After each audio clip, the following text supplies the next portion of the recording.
Someone go.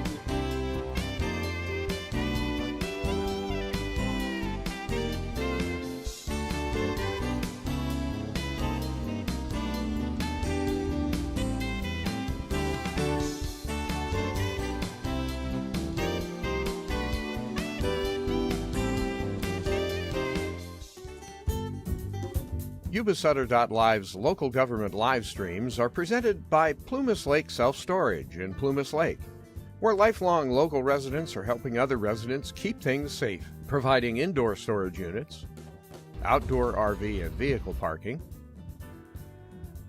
moving supplies, and Penske truck rentals. Details at plumaslakeselfstorage.com.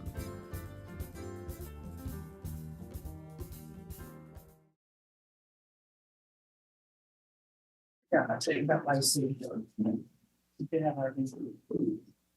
Good evening to the school board and the audience.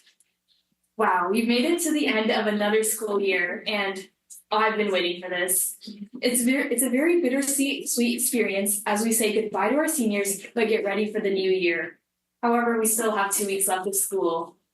Recently, we had 2 athletes compete as individual qualifiers for the track and field master meet at Davis High School, and I actually see them in the crowd, Emma Diarra and April Ambriano.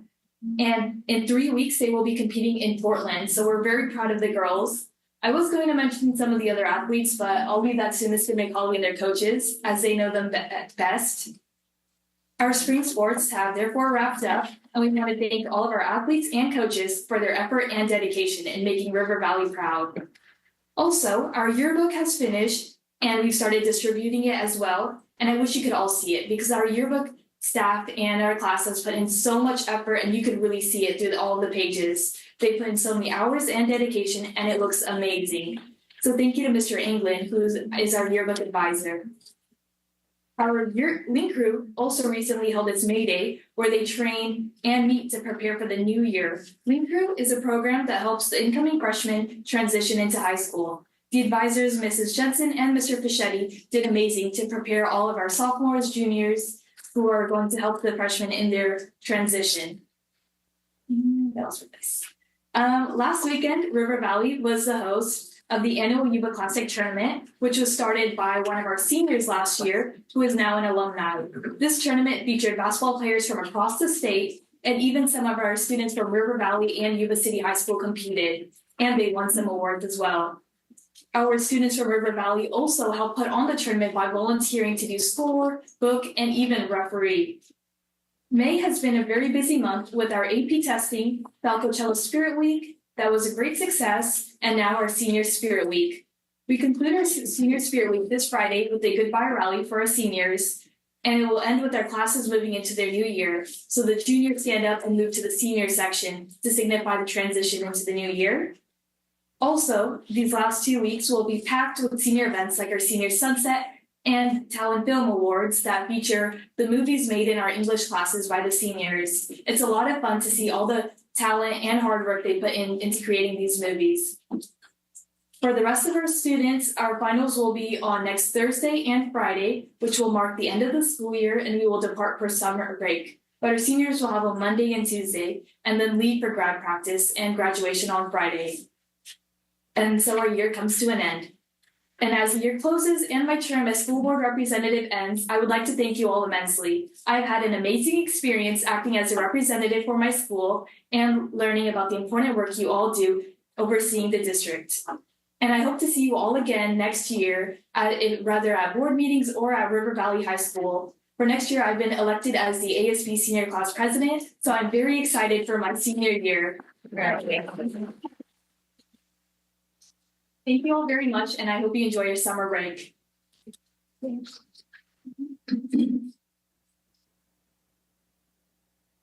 Good evening, and good evening, audience members. As we reach the final days of the school year, very long and hardworking, our seniors prepare for graduation next Thursday and grad practice on Tuesday and Thursday. We have been working hard, studying, getting all of our stuff wrapped up for the end of the year. Underclassmen have been studying for their finals, which are next week, and seniors are getting their finals completed this week. Senior Anjali Davis made it to state for track and field for a really good shot put throw. It was at Clovis High School. And this week we're celebrating our seniors for Senior Sunset with a Spirit Week. Today was Dress as Your Younger Self. Tomorrow is Rhyme Without Reason. So you dress up with your friend, but they're kind of different. So it's like PJ and DJ or Bumblebee and referee. So they're super fun. And then Thursday is Senior Royalty, where we wear our decorated senior crowns and sashes. Then Friday is Walking Yearbook Day, where students wear white shirts and their peers sign them. So Senior Sunset is where our seniors get together for the last time to enjoy making fun memories, playing games, eating food, yearbook signing, and taking a load of pictures. I want to extend a heartfelt thanks to you all for being a member for being a student representative. I've had an incredible experience and have learned a lot. Your willingness to listen and engage with me means a lot for Yuba City and myself. Thank you all, and I hope you enjoy your summer. Thank you. Thank you. We have a little gift here from the board we wanted to present to both of our student board members. So I'll just bring it over. But thank you for your year of service. We really appreciate your thorough reports and having you. Yes. Very nice. Very much.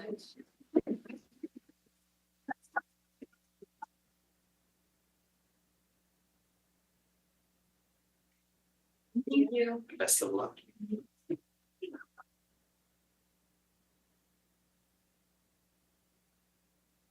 Right. Moving forward to student recognition. We have both River Valley and Yuba City High School here today to recognize our spring student athletes. And so I'll just go alphabetically. We'll start with River Valley, and Athletic Director McCauley, would you like to introduce your coach?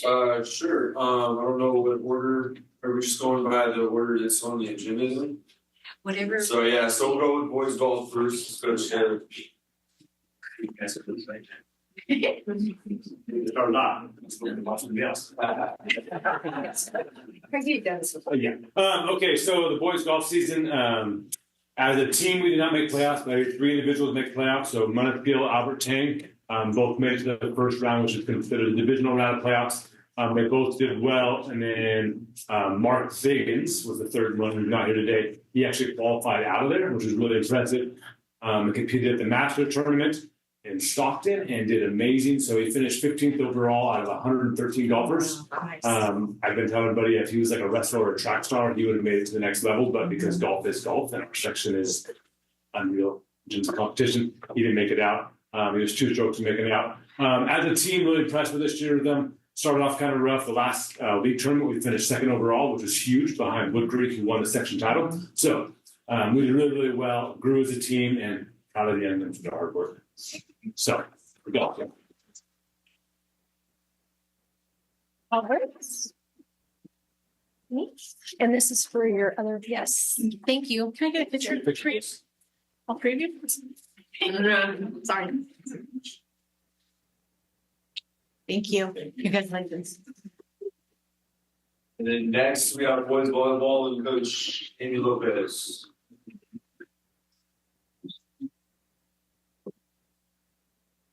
We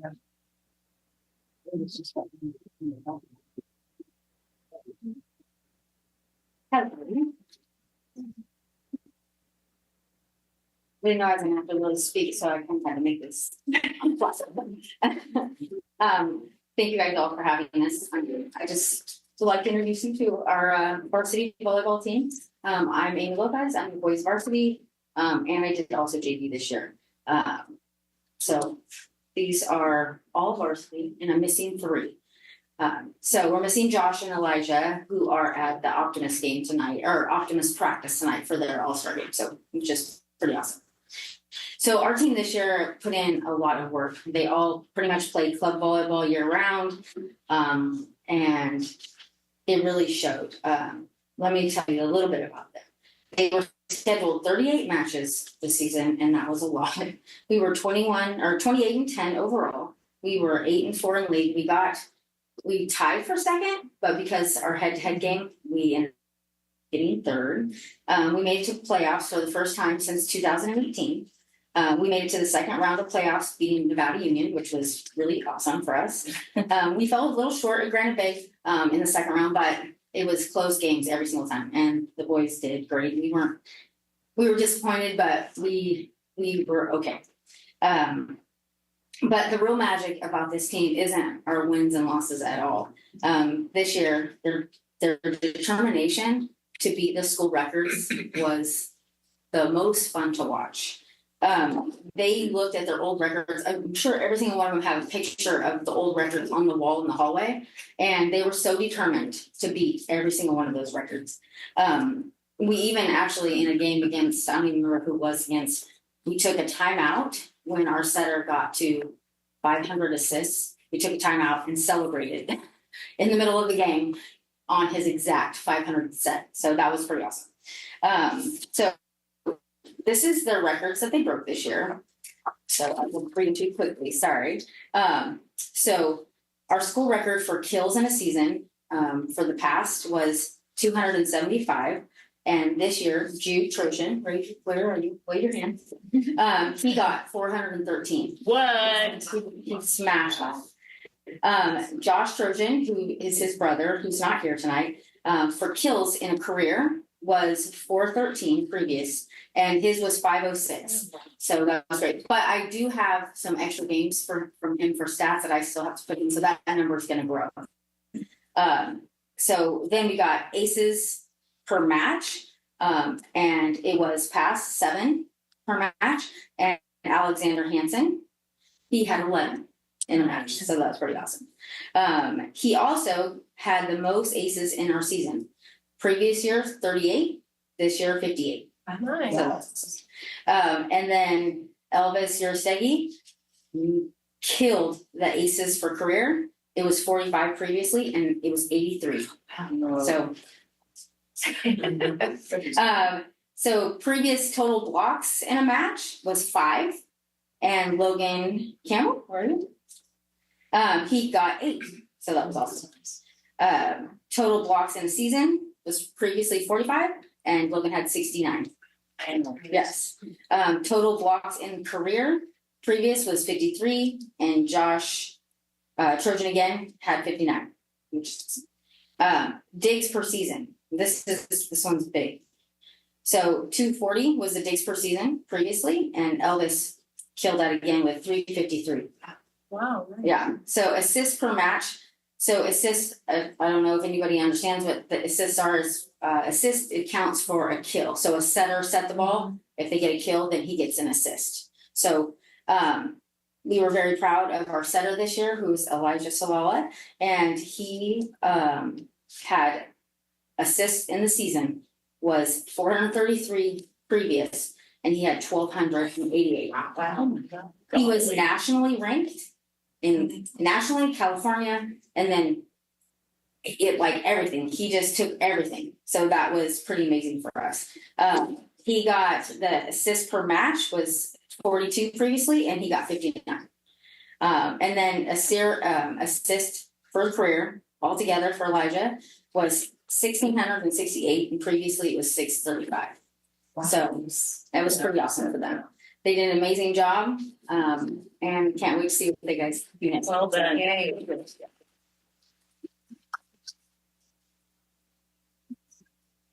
All right, thank you guys so much for having me. Can I get a group picture? Oh, sure. Guys, squeeze in. Let's come this way. Well, I'm coming this way. You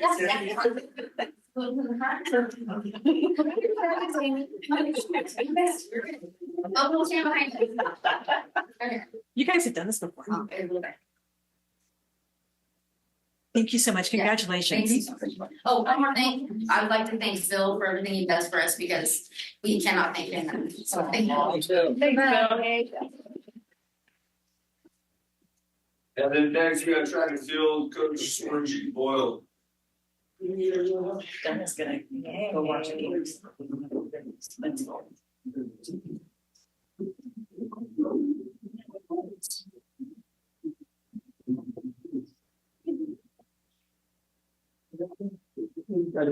You guys drop something. Oh, I don't know what it's like. Just like no, they were all fun. Good evening, board members. Thank you for having us here. Yeah, this is the Raleigh track and field team, and just get a recap of the season. We had a lot of meets this season. Started off Yuba City, great meet hosted by Mount Lynch in the Yuba City program. We saw some studs early on. We had a freshman go under 60, second in the 400, easily around 56, I believe. And from there we kept progressing to other meets, big meets that we went to this year. For example, the Sac State Invitational, which is just the top 32 athletes in their event in the whole region. A lot of people from Chico, Bay Area, Sacramento come, and we had a couple athletes compete there.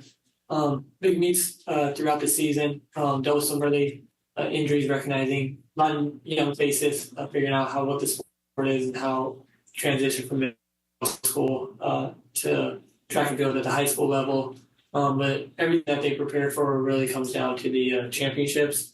And we had some stellar performances. I just list some of the athletes that performed. For example, the first one I have, April, coming back from a 5-week injury, really set her back, but that didn't hold her back. She was able to get help the team in the 4x800, get third in the mile, and get second in the 32.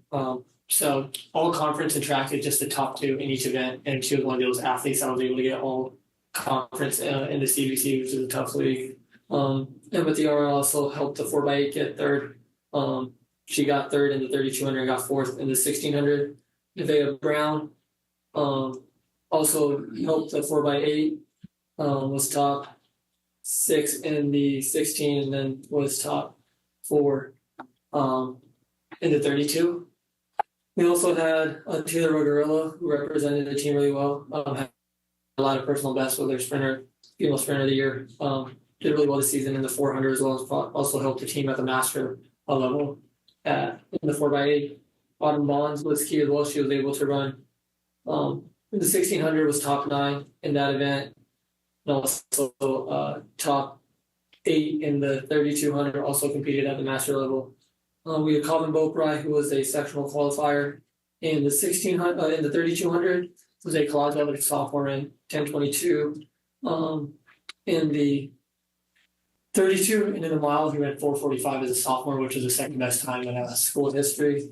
As a sophomore, Renee Garcia, the senior, helped the team in the 4x800. We also had Kevin, who I had mentioned earlier, broke the school record in the 400, running a 52 mid, 52 low, and that he has big things ahead of him if he continues. Austin Eberhardt in the 1600s. Runs sprints and distance, which is unheard of. Most people one or the other. But for him to do both was exceptional. He did great. But in the high jump, competed there at the Sackwa team divisional meet as well, and was a part of that 4x400 team. Trayshawn Bishop, a senior who's going to be competing at Yuba College next year, also part of that 4x400 team that went to our divisionals. We also had Jaden Walker, who's a sophomore, who just decided to try track and was excelled tremendously. Some of the highlights for the season, just some of the athletes that were able to move on and do well. April competed at the Division II championships and was able to get third in the 4x8 team that she helped anchor, third in Division II in the 1600, and third in the 3200 as well. Ranked one of the tops in the Division II as a whole, and lucky to have that. She's only a junior. Emma also competed at the master meet. She was 4th overall. No, she was 6th overall in the 32. And then she was 7th in the 1600, and she helped the team get 4th in the 4x8. Those were the two. Oh, Jasmine also really close on making it to the master meet this year. She got 7th in both shot put and disc. She was really close because top 6 make it. But another thing about Jasmine was she was 2nd in the discus, I believe, and 3rd in the shot put this year conference. So she was our 2nd member that got all league CBC, which was an honor. Both of those ladies represented River Valley at the CBC level really well. We had 2 athletes make it to the master meet. Well, we had a 4x8 team that made it, which was represented of Autumn, Taylor Rogarilla, Emma, and Nevaeh, who ran the 4x8 for us. And then we had 2 individual qualifiers. April was 13th in the mile, which is all divisions 1, 2, 3, 4, 5 combined. So she was 13 overall, and then she was 15th in the 32. So that was all 32 individuals. And then Emma Theora also ran individual events at 3,200 and was 13th overall in master meet. And we had a really good season. A lot of young people were returning a lot. I think we're only losing a handful of seniors, but a lot of returners are excited for what this team can continue doing, especially with seniors. We still have a couple of athletes that are going to head out to Portland and do a race there. But we're excited to see where the program's heading, and we're fortunate for the seniors that help guide the underclassmen and get to take the program over next year. And again, as iterated by the volleyball coach, I probably text call Phil as early as probably 6 a.m. as late, sometimes it's 11. So he's a great athletic director for us, and we wouldn't be as successful without him. So Phil, thank you for everything. Thanks to these kids for allowing me to coach them for another season this year, and thank you, board, for hearing us out. Appreciate it.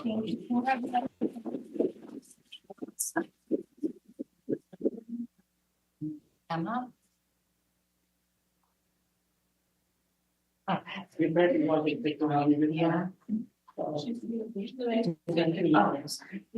Taylor? Autumn?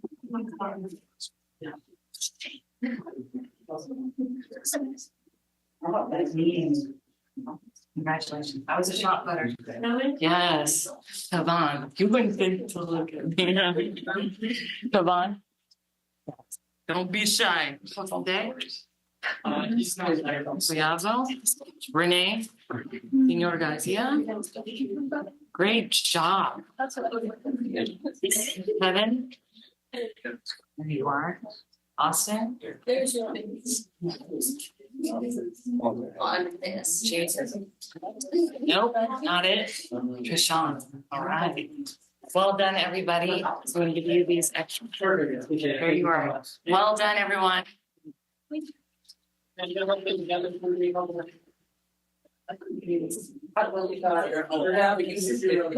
don't we swing around this way?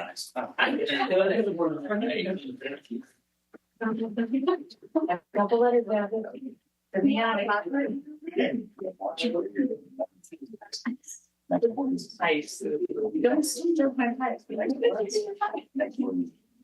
You're gonna use screens just a little bit tighter. Are you ready? Thank you. No. One more. Thank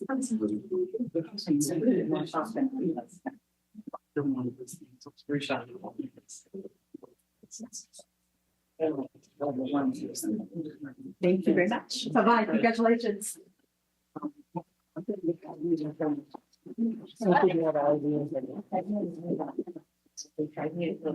And from Phil's that all your coaches and teams, and from YC we have assistant principal Sergio Torres to coaches and athletes.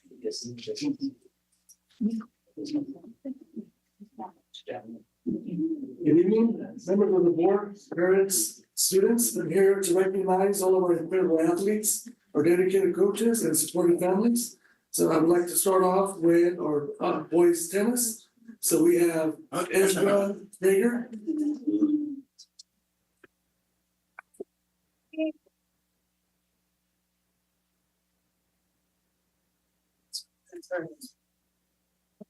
Oh, this is tennis. Yes. No, good evening, everyone. Yeah, last year I was assistant coach, and then this year I was head coach, and we only had 4 players for most of the season. We had 5 eventually around halfway through the season, but like overall it was a pretty decent season. Like starting off, like we had some freshmen, some new players, but that's usually what it's like for tennis. And so earlier in matches, didn't win that many games, but at least towards the end of the season, most of the players started winning at least a couple games or had closer sets, closer matches. And yeah, so I think all in all, Should have a couple players coming back next year. Like I said, we have some freshmen, and I think could definitely it's off to a good start and can definitely get better.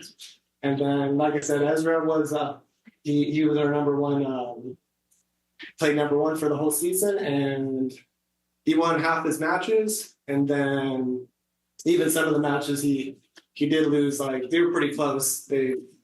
Some of the matches went to third sets, and they only play 10-point tiebreakers, and those were pretty close. And then so he won half his matches throughout the season, and then at the year-end playoffs, he won his first round match, but they got a little unlucky because he had to play the number one seed from Wood Creek. Yeah. But like they say, it's sometimes it's the luck of the draw. So a little unlucky with the draw he had, but like I said, for the most part, he try really hard, won most of his matches, and then the ones he didn't, always put up a good fight. And that's about it. Congratulations, Ezra. I heard good yourself. Yeah. Can I get a picture of the two of you? You want to be in the picture? Thank you very much. Congratulations. They left these earlier.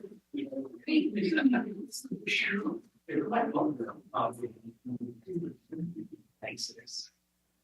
All right, next, I'd like to recognize Caden Bullock. He's here. So he was our first team All CBC for baseball. He did a wonderful job, and so he's a senior, and he'll be graduating, moving on for this year. But we look forward to our up and coming juniors and sophomores that are coming up next year. Also for softball, we have 3 students: Victoria Hernandez, who was a CBC Defensive Player of the Year; Alexia Alvarez, first team All CBC; and Alexia Dell, also first team All CBC. And track and field, we had Jewel Perry, first team All CBC, along with Mia Beltran, Ariana Lopez, Taya Beltran, Mia Hikes, Riley Brown, and Angelique Davis, first team All CBC. So we have great track and field team. So we look forward to seeing most of them for next year. We do have 2 seniors that are moving on, but the rest will be here with us. So thank you very much. Thank you. I have to get to present something as well tonight, a very special honor. So I received this in the mail and as an award. So this was on behalf, I'm going to read a portion of it. On behalf of the San Francisco 49ers, the NFL Foundation, and the Inside Out Initiative, we are presenting your athletic administrator, Phil McCauley, with the Inside Out Leadership Award. Phil has successfully completed the Inside Out Professional Learning Series to develop his capacity to intentionally lead a purpose-based sports program where students are connected to transformational coaches and a culture of belonging for their human growth and character development. And Phil did this on his own time. And so from the Inside Out, Phil has received this award.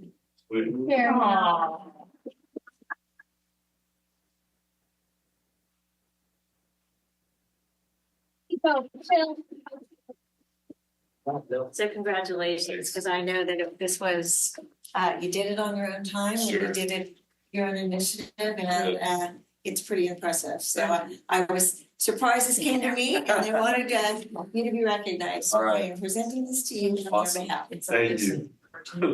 Yay, Phil. One more. I don't need to give a speech to that. You don't. Yes. So just a little bit about the Inside Out initiative. I've been taking webinars for the last like year and a half, 2 years. And it's, obviously the goal in athletics is to win, right? We all want to win, and that's kind of the goal. But it's bigger than that. There's purpose to that. And, putting, great coaches with our kids and leading them to great young people in life and going on and doing great things here in our community and throughout the world. So, kind of the why behind everything. And so in the next couple of years, starting next year, and I've already talked to our coaches and stuff, they're going to be involved with the Inside Out initiative, and then our kids too. We're forming a captain's council next year. We have intervention, which is called Falcon Hour once a week. And so once a month, I'm going to take those kids from Captain's Council, and with the Inside Out initiative, they have some lessons designed specifically for them to help them be better leaders on campus as well. And then also too, I've developed some Google Forms, questionnaires, postseason questionnaires for all of our student athletes and our parents and our coaches, reflecting on how the season went and giving me data for things that could be better and things that we can improve. So thank you, Doreen. Thank you, board. Thank you, cabinet. And thank you for continuing to support our student athletes at River Valley and throughout the district. So thank you for your time, and I appreciate it. Well done. And, Thank you.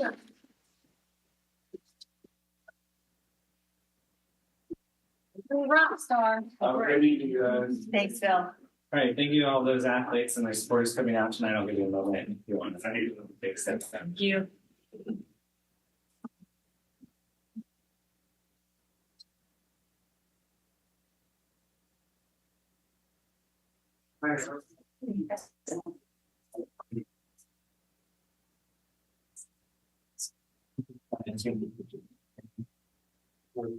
I'm good.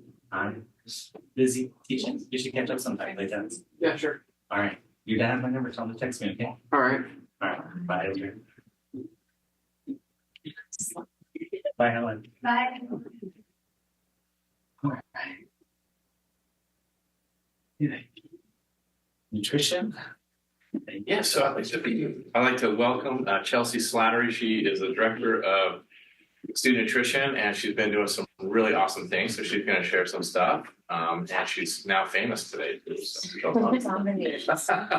Yeah, for the first time on real TV. So I was a little nervous. It's been a long day. So good evening, members of the board and YCUSD community. As Scott mentioned, I am the director for the Nutrition Services Department.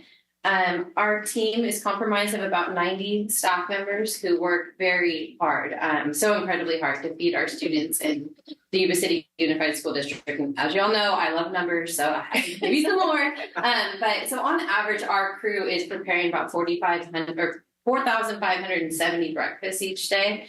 We're also preparing close to 7,000 lunches on the average, and then we do a supper program, and on average we do about 985 suppers each day. So when you add that up over 180 day school year, they're doing over 2.3 million meals per school year, and that's not including our supper program, which we have we end school on Friday and we have the weekend, and we're back with summer meals on Monday. So we've got a really amazing crew, and I'm really fortunate to have so many great staff members that make the food go around the district and beyond. We actually service another 5 sites outside of Yuba City Unified too. So tonight I'm here just to share with you all a little bit more about some of our farm to school and wellness initiatives that we've been working on over really kind of the last 4 to 5 years. And so Doreen had asked me to come share a little bit more with you all of what the vision is, what we've been doing, and kind of where we hope to see the program go over the next few years. So within our department, we've established a vision, where Nutrition Services aims to establish a sustainable district farm where our students can offer engaging outdoor learning opportunities, encourage healthy eating, and help students better understand where their food comes from. And so the why are we interested in this? And really it's because it's it's a win-win for everybody, for the farmers, for the community, the students, and there's just so many benefits that are associated with the farm to school initiatives. And we're also just in such a great area for this in Northern California. So some of the things that we're currently doing, we've actually for over the last, it's been about 15 years, we purchased locally grown foods from farmers in Yuba-Sutter, Butte, Colusa counties. We are purchasing local protein sources, working with local butcher shops. We have been implementing the fresh fruit and vegetable program for several years, which is a grant funded program through the California Department of Education. We recently started implementing student and community farmers markets. Our scratch cooking, so we've been doing scratch cooking in our district for years, more so than a lot of the districts in the North State, but we actually have some funding this year, the Kitchen Infrastructure and Training Funds, and part of that is that when we opted in, we agreed that we would be serving 40% or more scratch cooked meals. So our goal is for 40% of our menu items each week to be scratch cooked, which we are far exceeding that 40%, where our goal actually for next school year is 75% scratch cooked. We're doing nutrition and garden education with the help of some of our partners. We've got several school gardens going on. Actually, part of this presentation is like a needs assessment that we did, and I'll show you guys some of the different things that are going on. And then the hydroponic flex farms is a new thing that we started this school year. So we currently have 5 of those across the district. So if you're wondering what a flex farm is, here's some photos of it up here. So it's a hydroponic tower essentially. And so it kind of runs like a fish tank, and then it has a light in the middle of it. And these can be grown indoors. So we've got one over at Linkcrest, we've got one at Butte Vista, and we've got 3 at Berry. And then these are some of the meals that they have, our cafeteria staff have made with the lettuce that's been harvested from these units. These are pictures from some of our student farmers markets. So we began implementing these in 2022. So this is year 2 for us. So far we've had 12 farmers markets, and it's anticipated we've reached over 7,900 participants with those farmers markets.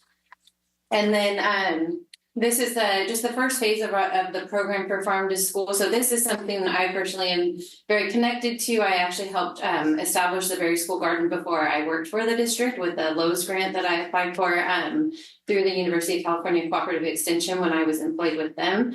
And so we want to continue within the department to develop these farm to school plans. We've been looking at different grant opportunities. It's actually been sought out by California Department of Food and Ag, and they're really highly encouraging us to apply for their grants because they've seen some of the stuff that we've been doing. We would like to look into establishing a farm to school program team, and then tour other districts, which we've already kind of started doing, just to kind of see what other districts in this area are doing. Phase 2 of it is we really would like to determine a location for a district farm. And as I was doing our needs assessment, I realized that Yuba-City High School already kind of has one. So we're thinking when we start to do a little bit more farm to school initiatives that maybe we could pilot something in something that already exists. Long-term vision is determining a location for a district farm where we could host field trips and have students come out and learn about scratch cooked food items, how to grow things like wheat, and then incorporate them into like tortillas and bread and muffins and things like that. And then in designing a engaging outdoor learning area, I've been working with David Haggard, who's our chef, and we have plans for a mobile kitchen in the future. So that's the next thing on here is designing blueprints for a mobile test kitchen. And we'd like to have a bakery within that mobile test kitchen for making things like pastas, breads, muffins, and tortillas.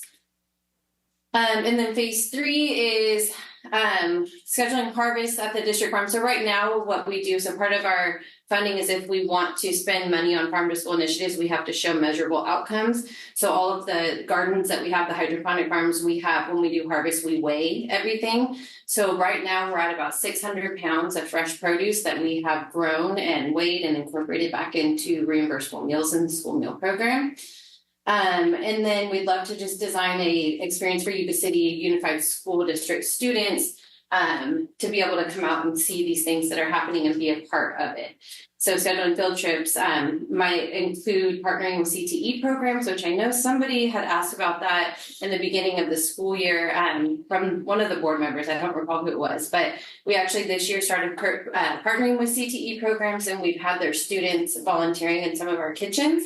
So they're getting that real life hands-on experience by working alongside our food service staff. And we'd like to partner more with their hospitality programs and their FFA programs.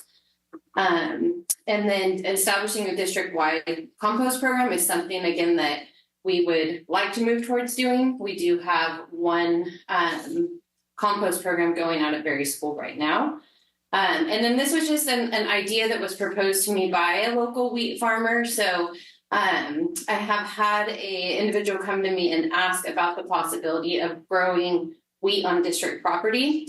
And he's working with another district to do this in Lincoln. And so I just wanted to share the idea with you because it may come in the future where we may ask for approval for that, but that comes with the farmer is looking at applying for grant funds through the California Department of Food and Agriculture. And what he shared with me is that if you have about 8 acres of land, you could potentially grow about 20 to 25,000 pounds of grain on it. So, and it's pretty, he said it's like it doesn't really need a watering system and it's pretty self-sustaining and easy to grow wheat, which I personally don't know a whole lot about, but it was a kind of a neat idea. And then our triennial assessment. So every 3 years, the nutrition services program is required to do a triennial assessment to assess the implementation of the school wellness policy across the district, and then we have to report it publicly. So I just wanted to share with you all that this has been done. It did in the 2024 school year, so we actually just did it this spring. The last time we did it was in 2021. So if you're interested in seeing what our schools are doing, this is all available on the website. And each one of those tabs, if you click on it, it gives you a PDF of the results for all of those assessments. A quick little synopsis here. So back in 2021 for the elementary schools, we did this, and this was right, as you'll remember, after COVID when schools were shut down. So average percent of possible points was about 56% across elementaries. And as you can see, there was a significant improvement in the elementary schools. So they're up to about a 70% on average. And there's 8 sections within it. And we were able to identify just by looking at this, that school gardens and nutrition education were 2 of the main things that we're lacking in our district that we'd like to work with our wellness committee to come up with some more initiatives to enhance those areas. And it was kind of the same thing in the, so there's an elementary and a secondary. So for the secondary, so this is for our middle and high schools, they were at about a 55% average of points possible, and they've improved to a 64%. So we saw a slight improvement there. And again, you can see the school gardens were only measuring about 27% and nutrition education at 20%. So in the needs assessment that we've been conducting after doing this, we've just kind of been going around the schools and seeing like what do the schools have and how can we improve them. So this is Berry School. You can see in 2018, it was just an empty lot. And now it's evolved into a full garden. We've got trees and plants, and there's stone fruit trees, avocado trees, and all kinds of plants out there, and irrigation. The Park Avenue, they have a kids club giving garden over there, and that's been run primarily by their school liaison. And I think it was writing this program. I'm not 100% sure who was in charge about that. They work with the Master Gardeners and with Cooperative Extension there. This is new phases of Andres Caperos, where Rocco is working with Project Blue Zones and Say Love. And so this just went in this current school year. This one here is Yuba City High School. So Yuba City High School has both a garden. The garden's primarily run by their special education classes. And then they also have their little district farm. So students have animals housed on there, and they've got a greenhouse. And we really want to partner with them to try to find a way to get the students more involved. So wait for like FFA to be able to get their hours in and partner with us for a way that maybe we can grow food and incorporate it back into the school meal program. So we've been talking about maybe doing like a salsa garden and then incorporating those salsa recipes back into the high schools, like for their burritos and tacos and things like that.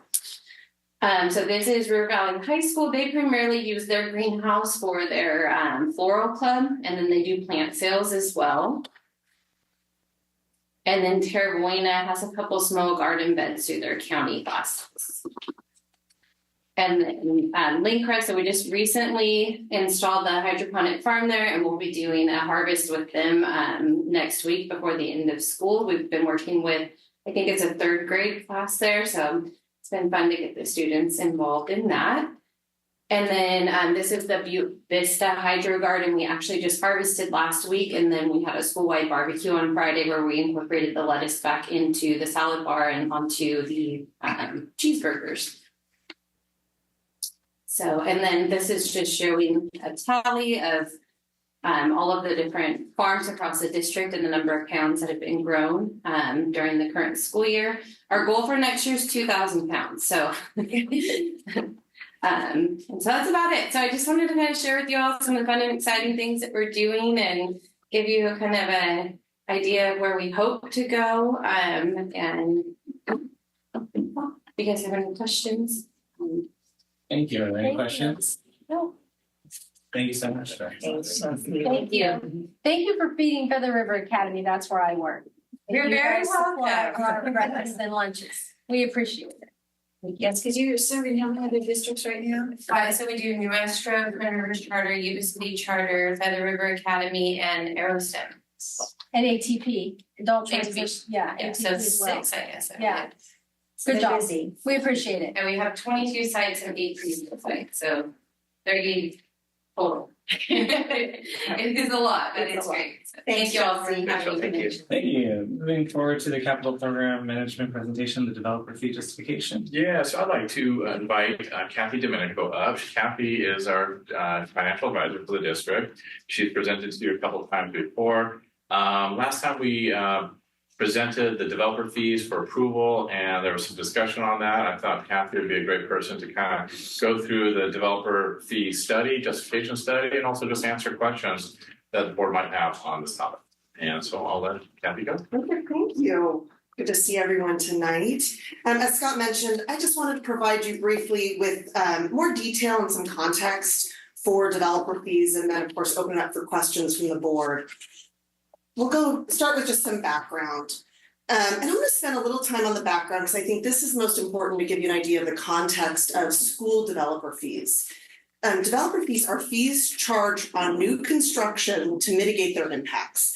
So development impact fees are charged by all different types of local agencies, cities, counties, special districts. So for example, a city is going to charge an impact fee for infrastructure like water or roads or sewers or park construction, fire station construction, any of those types of public facilities, government buildings. Of course, schools can also charge impact fees.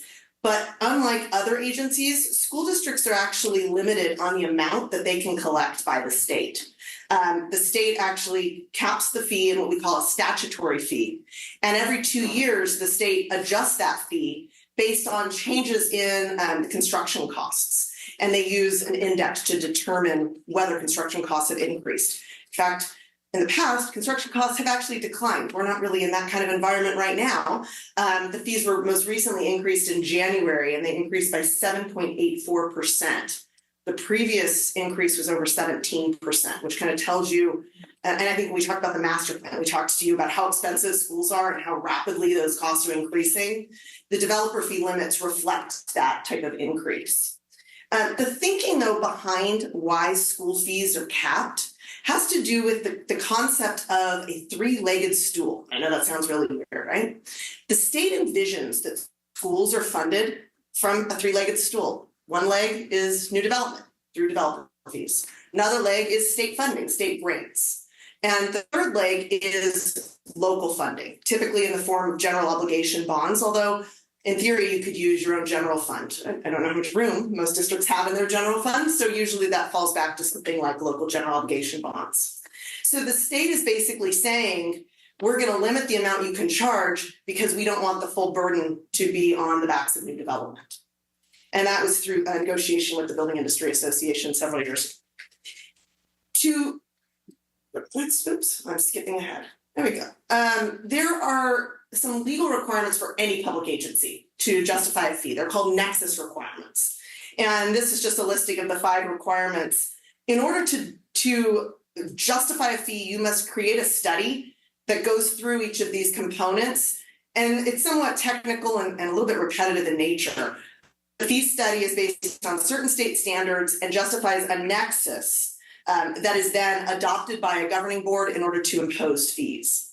And your district most recently adopted a developer fee study back in 2021 that justified the maximum authorized fee that the state allowed of $4.08 per square foot of residential construction and 66 cents per square foot of commercial industrial construction. And you can just see some of the historical collections.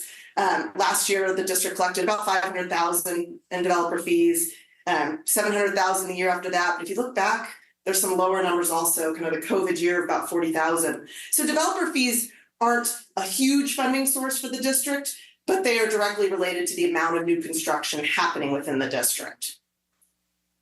Essentially, in order to justify a fee, there are two main components to the analysis. The first is capacity and estimated enrollment from new development.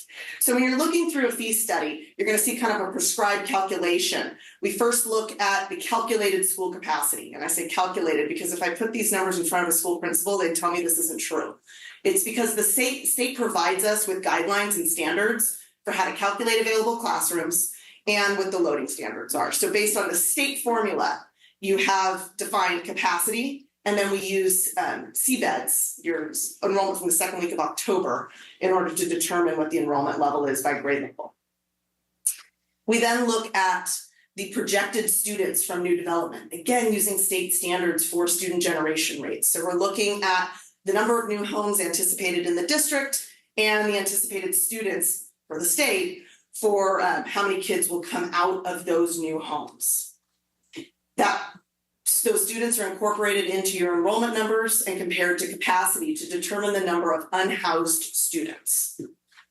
That's kind of part one of justifying developer fees. The second part is to determine the facilities needs. And again, we keep going back to state standards. So when we were talking about funding before, I mentioned that the state funding program is kind of like an Alice in Wonderland conversation. We have the reality of what things cost, then we have the way the state tells us that things are supposed to be calculated. And so the developer fee study kind of melds these two things together. So we look at the unhoused students, and for a developer fee study, you're assuming that you're going to construct portions of schools. Do we construct portions of schools? No.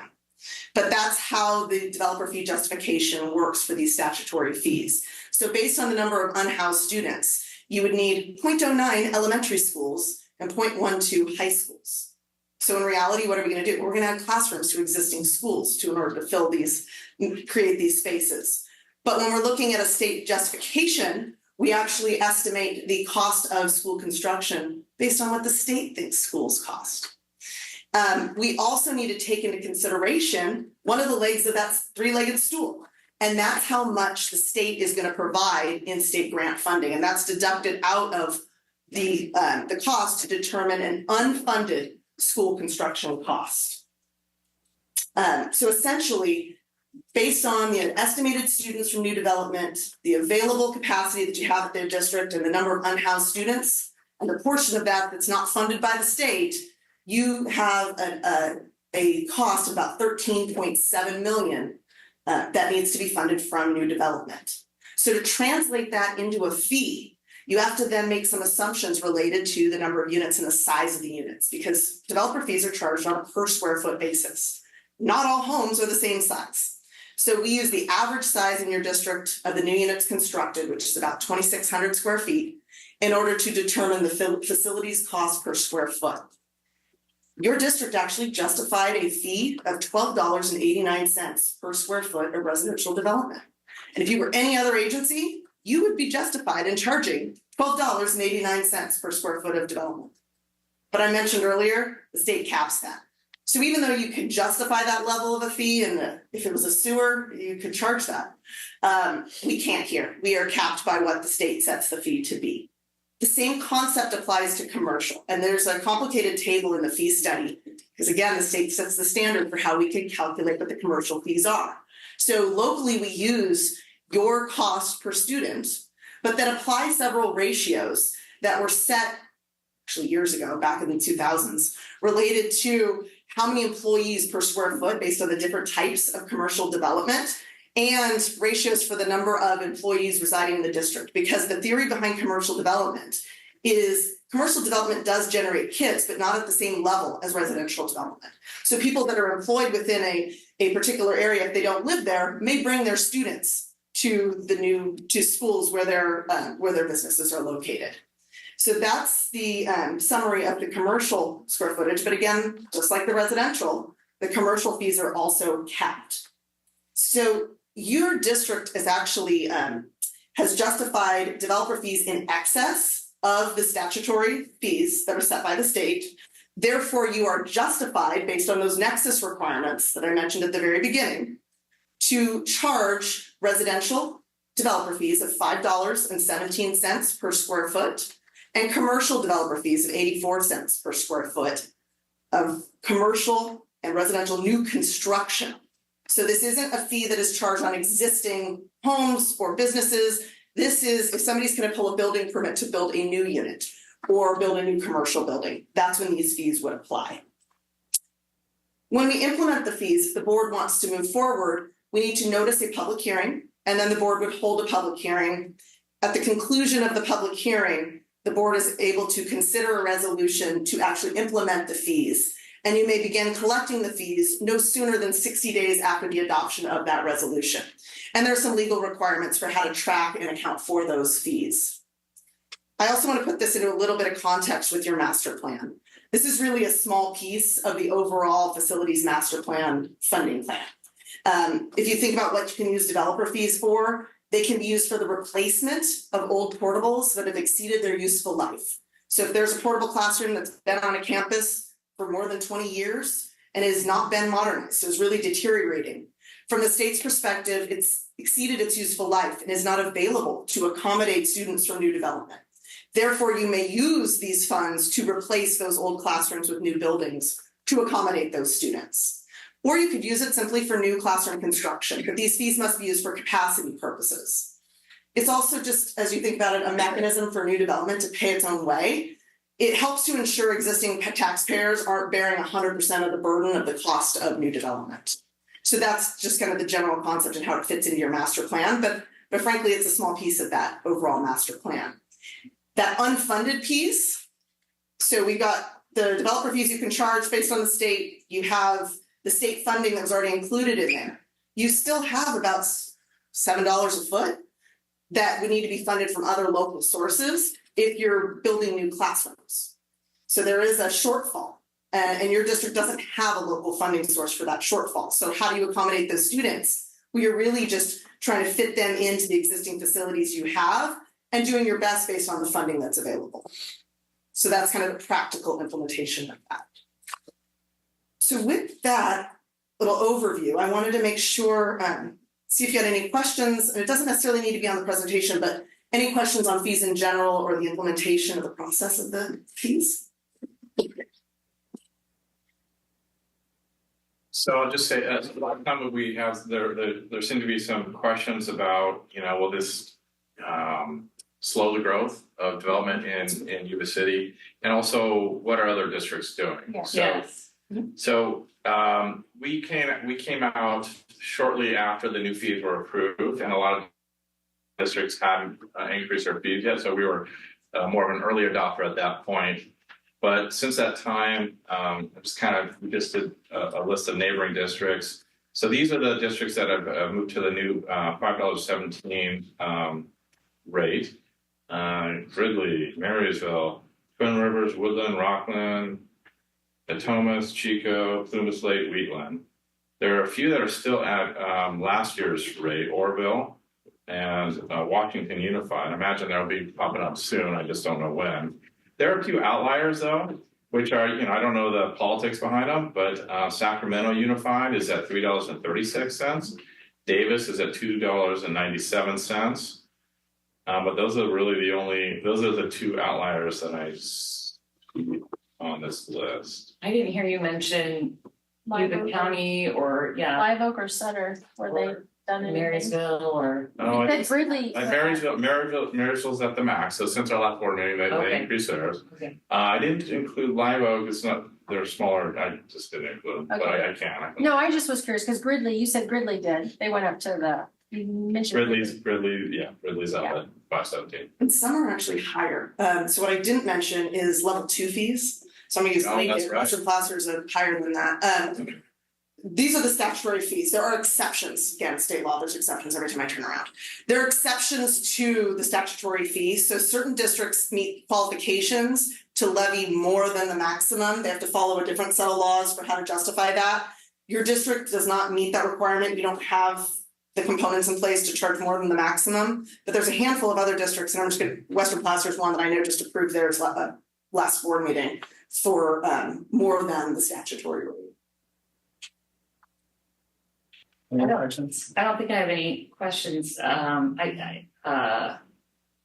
But I do want to point out the disparity between the enrollment trend as we've discussed on our second interim on March 12th, 2024, are projected versus what Capital PFG has put together, which isn't following, again, they're using their state formula as provided by the Sacramento honchos. But when we look at real numbers, we're at about an average of a 2% bleed year over year for enrollment.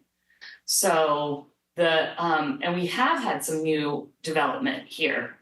Not a lot, not a ton. I mean, we do see a lot more development.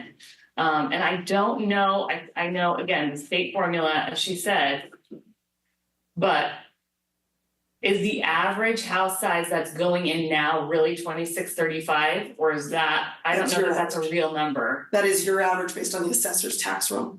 Right. Okay. All right. But anyway, that was just. I think the one thing I also want to point out that, you know, especially doing the facilities master plan is, and Kathy mentioned it, our district has an extraordinary amount of classrooms that are in temporary housing. Like right. Portals. Right. So these, I mean, so like if we might even have a case for a level 2 fees, to be honest with you, but I don't know. I don't know, you know, how that all works. But all I'm getting at is these fees, if we, you know, can go towards making improvements to our capacity issues with the 40% temporary housing. You know, I mean, this is, you know, so I would definitely, obviously, this is not an action item. Right. This is an education item. Yep. But I would absolutely recommend that the district moving forward, at a minimum, hit the maximum fees here, because it doesn't cover it covers a small portion of what our need is. I mean, right. A very small portion. Right. Yeah. But it's not just I understand this isn't an action item, and I won't wax poetic on it, but it's not just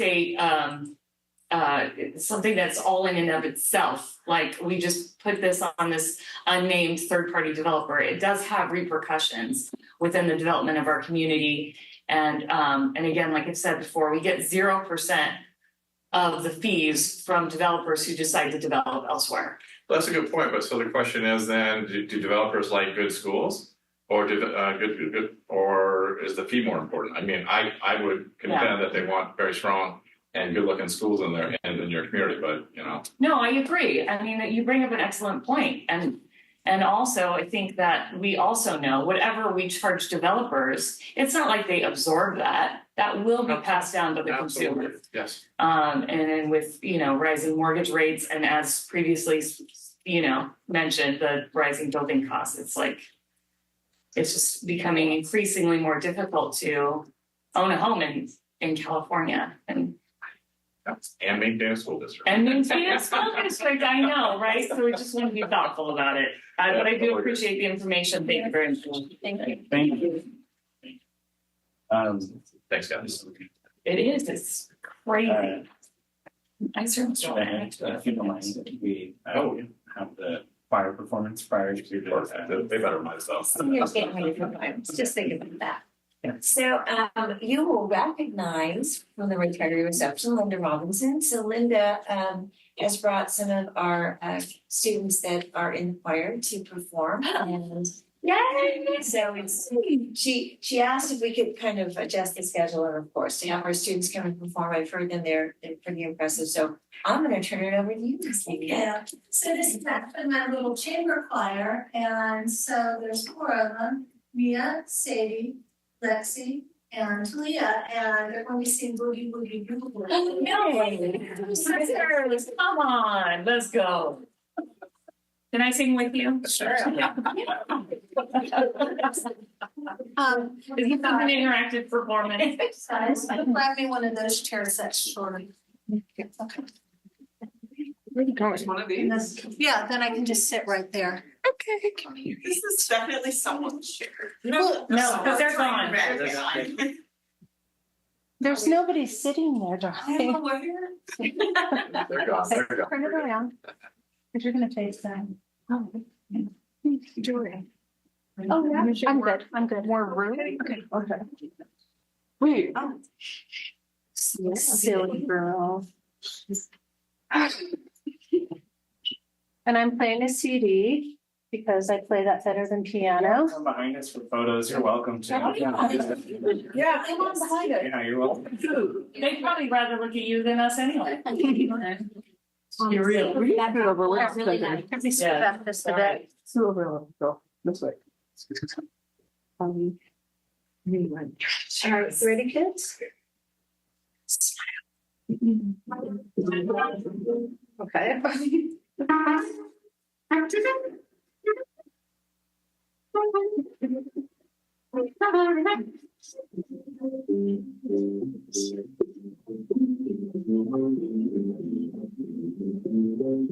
He was a big trouble man, but he got away. We had a boogie style and no one else to play. It was a song and no they scratched.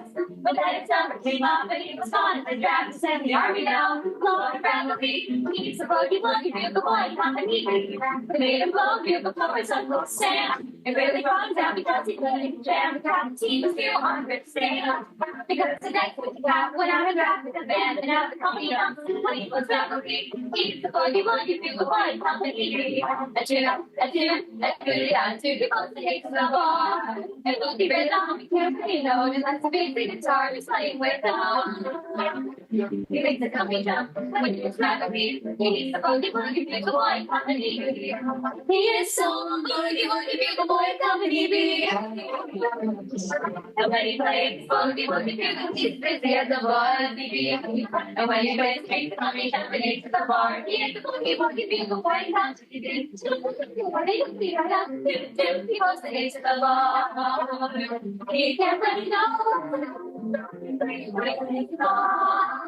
He makes it coming down when he was traveling. He's boogie bugle boy company. He goes the boy to sleep before he ever ready down it. Waits from the same way to get really bright and hot. It's everything.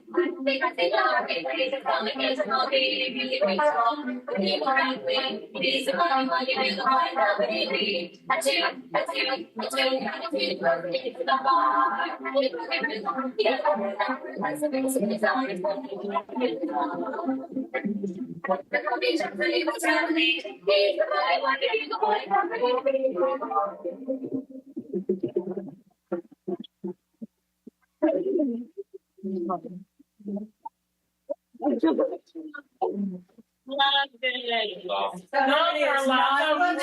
Very nicely done. And thank you for letting me teach her for 31 years because I've loved every minute of it. Yeah.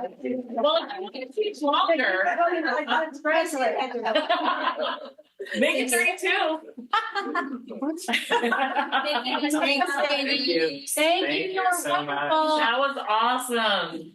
Y'all need to do a flash mob of that in like Starbucks. Get everybody going. Wouldn't that be awesome? What do you think, Loris? I love it. I love it. Yeah. Scott, is your presentation amusing? Oh, no. Oh, this is wrong.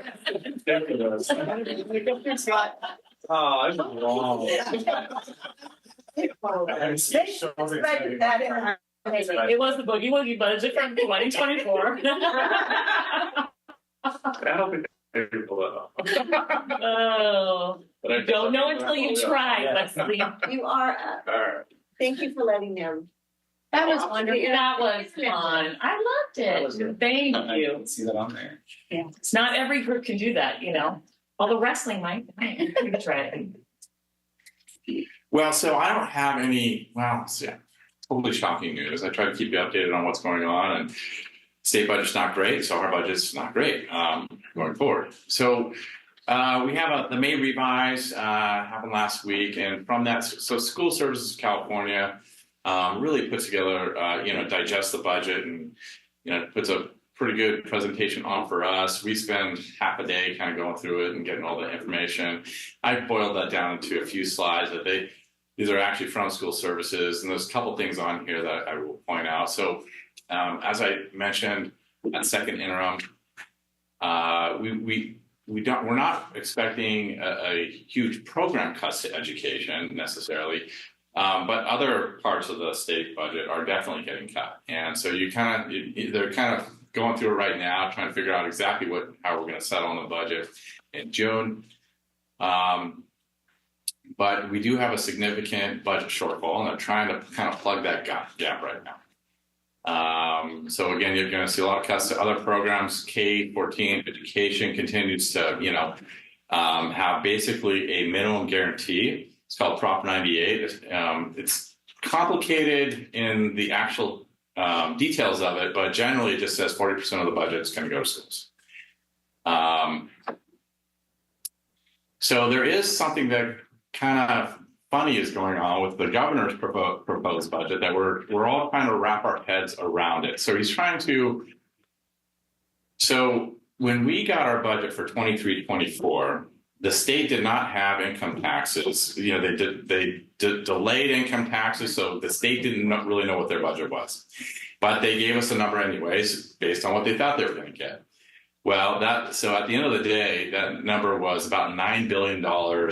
They overallocate what they considered overallocating to schools, about $9 billion. And they're trying to do what most people would consider, well, actually what they're calling it here is the maneuver, but essentially they're trying to rebench our minimum guarantee down to a lower level, as opposed to giving us those dollars, and our new basis would be on that higher amount. So this is, I have a better slide to show that, but that's what is being referred to as the maneuver by the governor and the legislative analyst office, and a lot of other people are saying, that's really doesn't follow government code, right? You're kind of breaking the law here. So we're working on that right now. And actually, there's even an announcement. I haven't wrapped my head around it today that the Governor Newsom and CTA basically said they came to some sort of agreement, but there's not really a lot of details out about that yet. So we'll see what that means. So we're still working on that.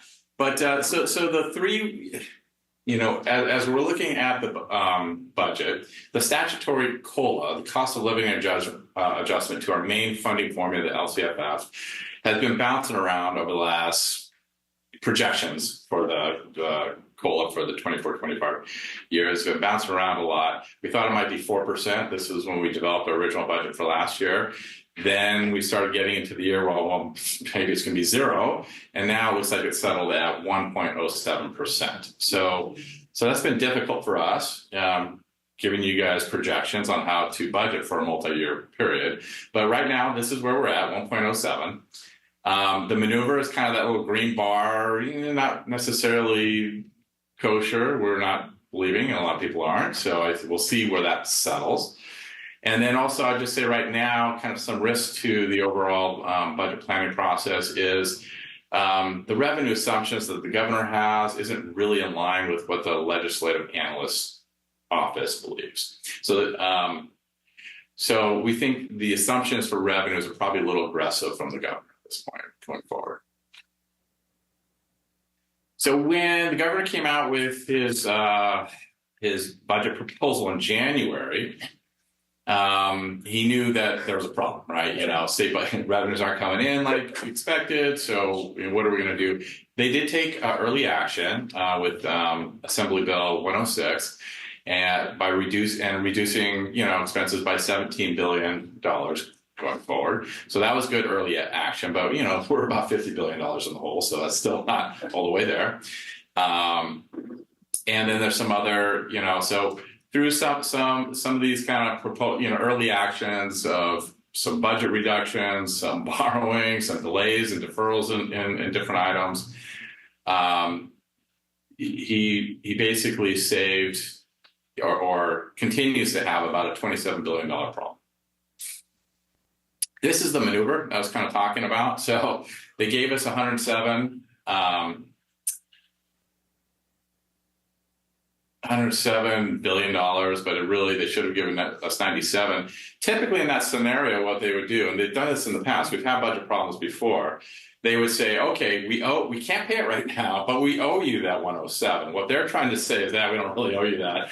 And we'll just kind of write it off. Well, we're not going to take it back for that 1 year, but we're going to take it out of your future year distributions. That's the big maneuver that we're saying, no, can't do that.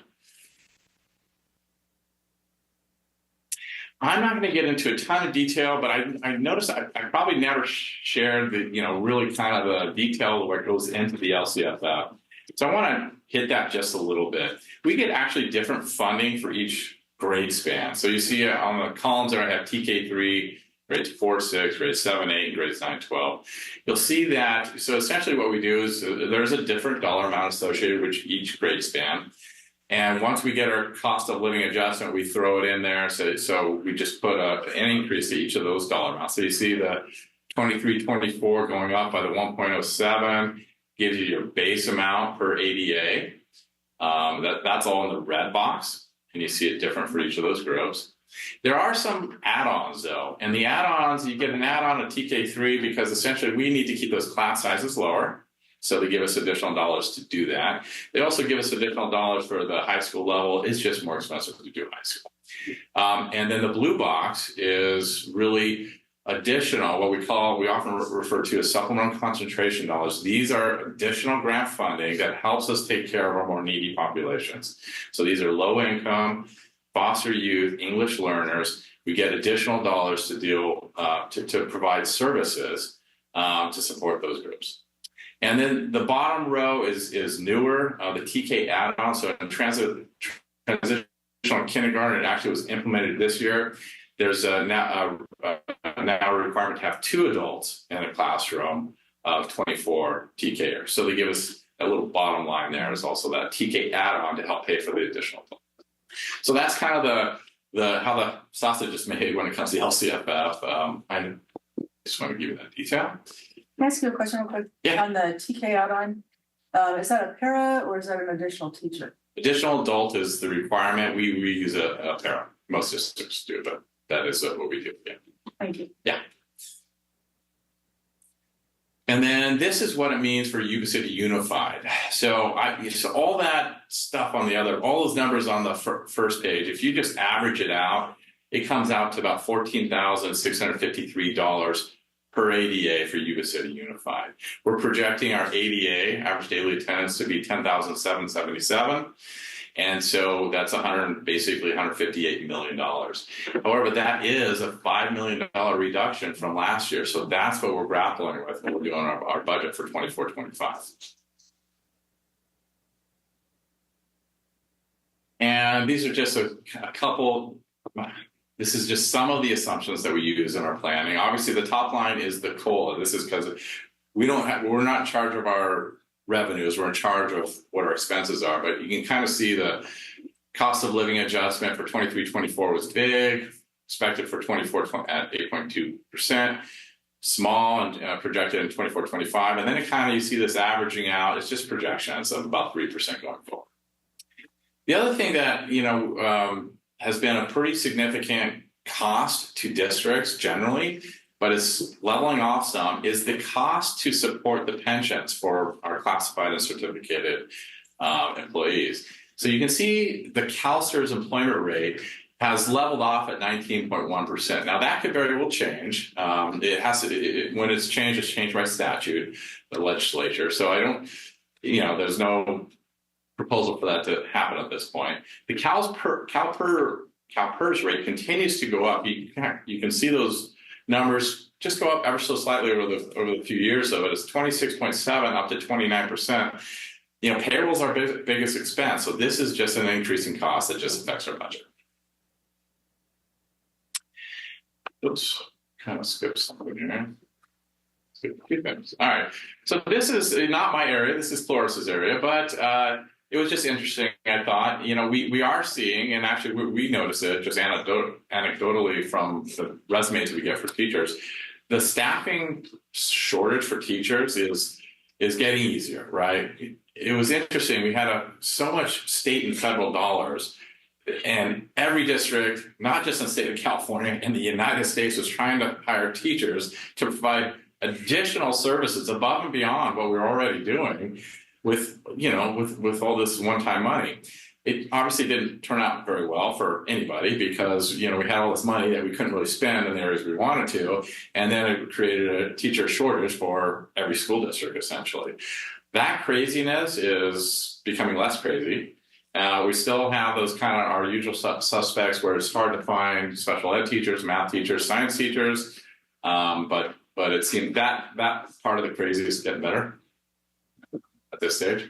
Not everybody, many districts, I would say most, are in similar situation to us. Revenues are going away, and many districts are also in declining enrollment. So the whole state of California is. So it's less of a burden on the hiring for teachers. This I thought was an interesting graph. I've been talking to you about our situation as far as average daily attendance rates used to be a lot higher, and now they're lower. Now you can see this is the whole state of California, the averages. So you look at the 1920, we were really in that 95, 96% attendance rate. And every district's really more in that 91, 92% rate nowadays. Now, obviously, it's coming up a little bit, but not a lot. I mean, it's gradually coming up. I think we're going to be using 92% ADA rate projected for 24-25, and we were using like 91.5% last year for this year's projection. So, not a huge jump yet on that. And the roadhead, it's interesting. I didn't even that first line. I kind of think it was kind of funny, or the first bullet. So they put this novel accounting technique. That's, I think, a nice way of saying it. It doesn't sound like illegal. And that basically any chief business officer would get fired over. So if I try to do this with our budget, that wouldn't really work out. And I just kind of that last bullet, declining enrollment is a challenge for us. Increasing pension costs, and increasing liability premiums. So we're just actually getting our liability premiums. I'll have a call with our provider this week actually to see what those are. But we're seeing a lot of liability issues when it comes to sexual, not our district necessarily, but districts in general that are covered by insurance, sexual and abuse molestation cases. So that's putting a big strain obviously on the liability side of things. So we're expecting our premiums to go up significantly on that. Anyways, that's the May revise, and we'll be presenting our budget here in first June board meeting. What a happy ending, though. Sorry. I know this isn't necessarily just in your purview, Scott, but what are we doing to make sure, number one, kids who are still living in the area but haven't returned to school after COVID, whether they've decided to, if the parents have said, okay, they can do distance learning for the rest of their educational career or what have you. I mean, do we have numbers on those, on that? Kids who were enrolled pre-COVID, during COVID, they decided homeschool or distance learning or independent study or whatever it is, they're not coming to school. Well, they would have to be enrolled in another program. So that is the case where we have students and our records being requested by another school, whether it's a private school, charter school, another school outside out of state, somewhere in California. So that's one way we have to try to locate and see where they are. Are there probably, and I think every district is saying that are there some kids who may be out there that can't find? That was the case. But we've started to have kids slowly return, but kids and families did choose alternative ways for education. So you did see some of the distance learning charter schools grow in capacity, and they've kept some kids. some of those kids are starting to come back. So that's an interesting, because I was gonna say, Scott, in your slide, you talk about the ADA and then we talk about enrollment. So the impact on ADA is not just we have because our enrollment is actually higher than 10,000 students. Yeah. However, it's the absences and the frequency by which kids are absent make up the whole ADA picture. Well, absolutely. So we're getting hit on two sides, right? So we have actually declining enrollment, and of those kiddos, we have less of them coming to school. So that's the kind of the double whammy that But our decline in enrollment isn't 10,777. No, that's 80. That's what that's actually, and that number is actually our funded ADA, Correct. which is not even our actual ADA. So when you look at our numbers, if I run an enrollment report, which is different from an ADA report, we're over 11,000 kids in the district. Yeah. And so we have kids who don't come to school. And so you see a lot of them going. It just seems to me like, you know, a small amount of money, comparatively speaking, spent on trying some type of enforcement. And I know we've tried carrots until they're, I don't know. We've tried to sweeten the pot to get them to school till they're almost diabetic. So maybe we need to look at some sticks. And that would be referring those students who are chronically absent to the SAR panel and then Yes. on to SAR report. Yes. I have to check count pads a lot when there's a student that's not showing up and we've had to, they're a truant and they're not coming. It's like, where are they? Did they register somewhere else? So we're constantly checking count pads to see if they have enrolled somewhere else. That's the system. That's the state system. Correct. Everything reported to CalPADS. And they track. And going to the home, so we have our school resource officer, probation officer, truancy officer, our social workers, we're going and actually knocking on doors. We actually still have truancy officers? We still have one in the case, yes, so she goes out and will visit those students who are seeing a pattern of absences. And very often they're not residing here any longer, so we're trying to track them. I just thought, you know, spending a little bit to try and recoup would save us a lot in the long run. Each of the principals is charged as part of their evaluation and goals is to get their attendance up. So the success rate for tracking those students down, typically door knocking is not. Sometimes it works, sometimes we're able to, and sometimes we're working with the family and it's understanding some of the barriers of why kids aren't coming to school. We assume sometimes it's just they don't want to come to school, but there are other reasons why kids aren't coming to school. They're working to support their families. There are just a whole lot of situations. They don't have to choose to come to school. And so we do our best to remove those barriers and get them back to school. But there's, Yeah, there's a lot of kids that are doing the K-12 school online and they've just found different places to go. Yeah. It's unfortunate. Thank you. Moving forward to comments from the public on items not on the agenda. No. All right. We've had our student performance. There are questions on the consent agenda on, I believe it was C and H. Yes, I was curious, so on contracts and agreements, That's C. that is C. I'll go chronologically. Under the district office, just curious about the $43,000 for the National Inventor Hall of Fame. What is that for the district office? It's a summer enrichment materials, so I assume it's under school program perhaps. And we go to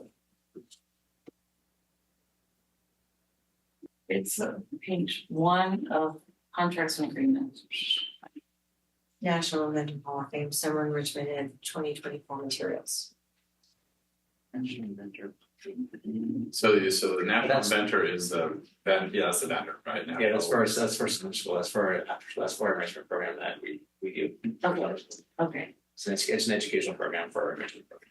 And then what is CalShape maintenance?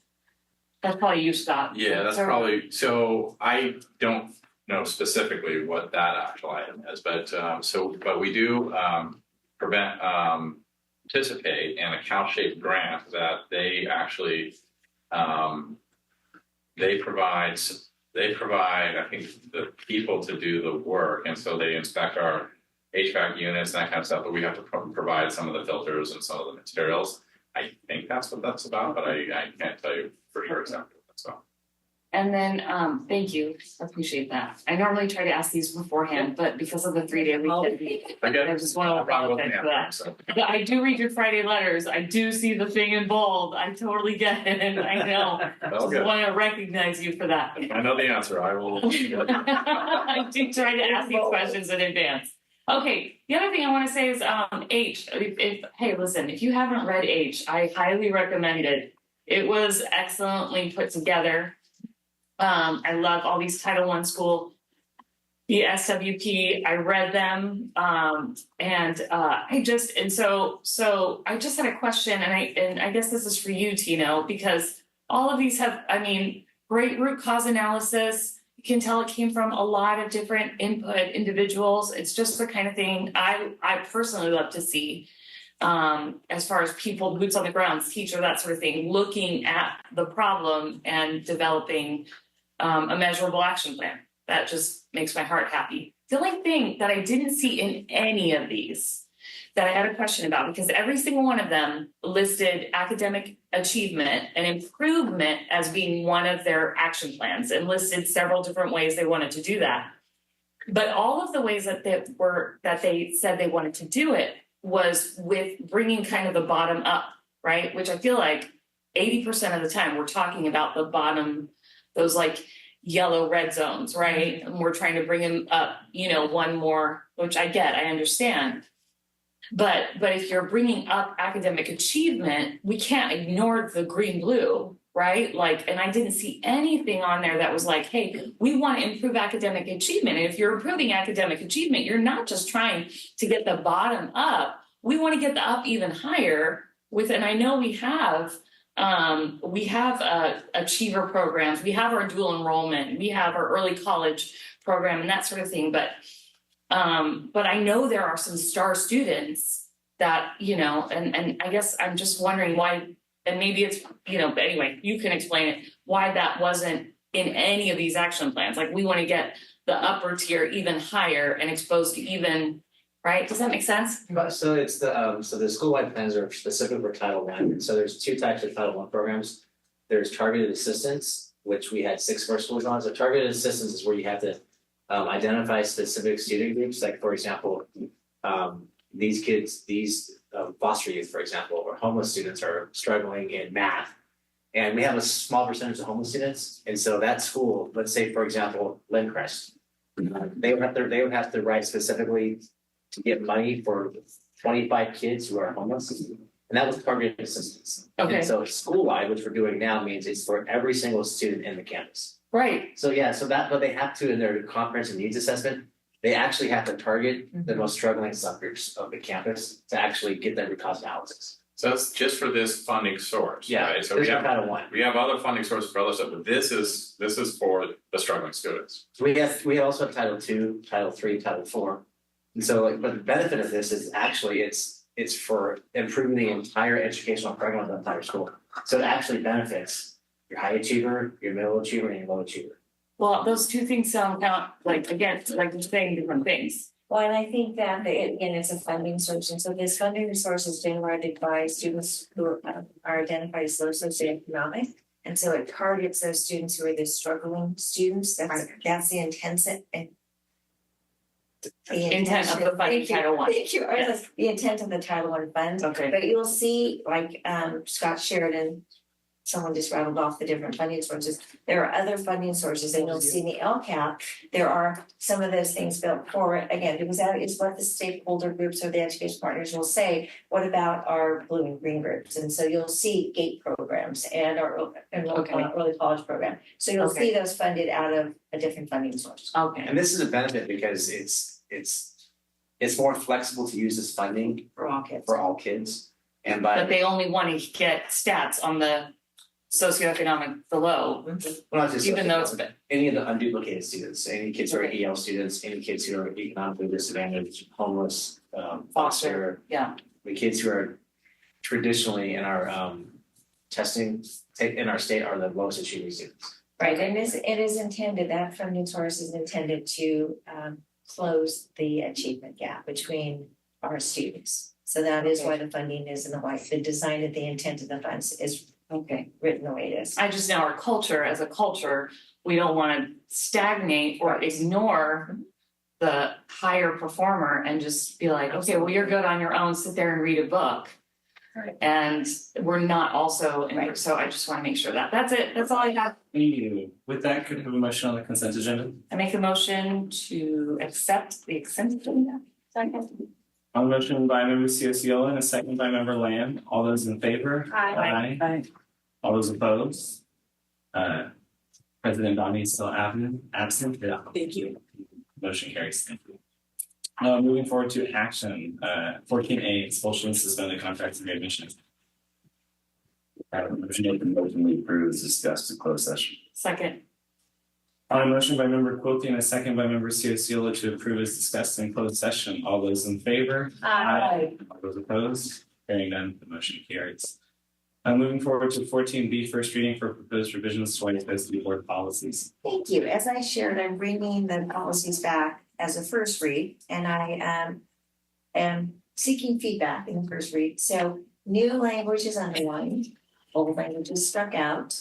So the difference is it struck out, it was in our previous policy, it's being struck out.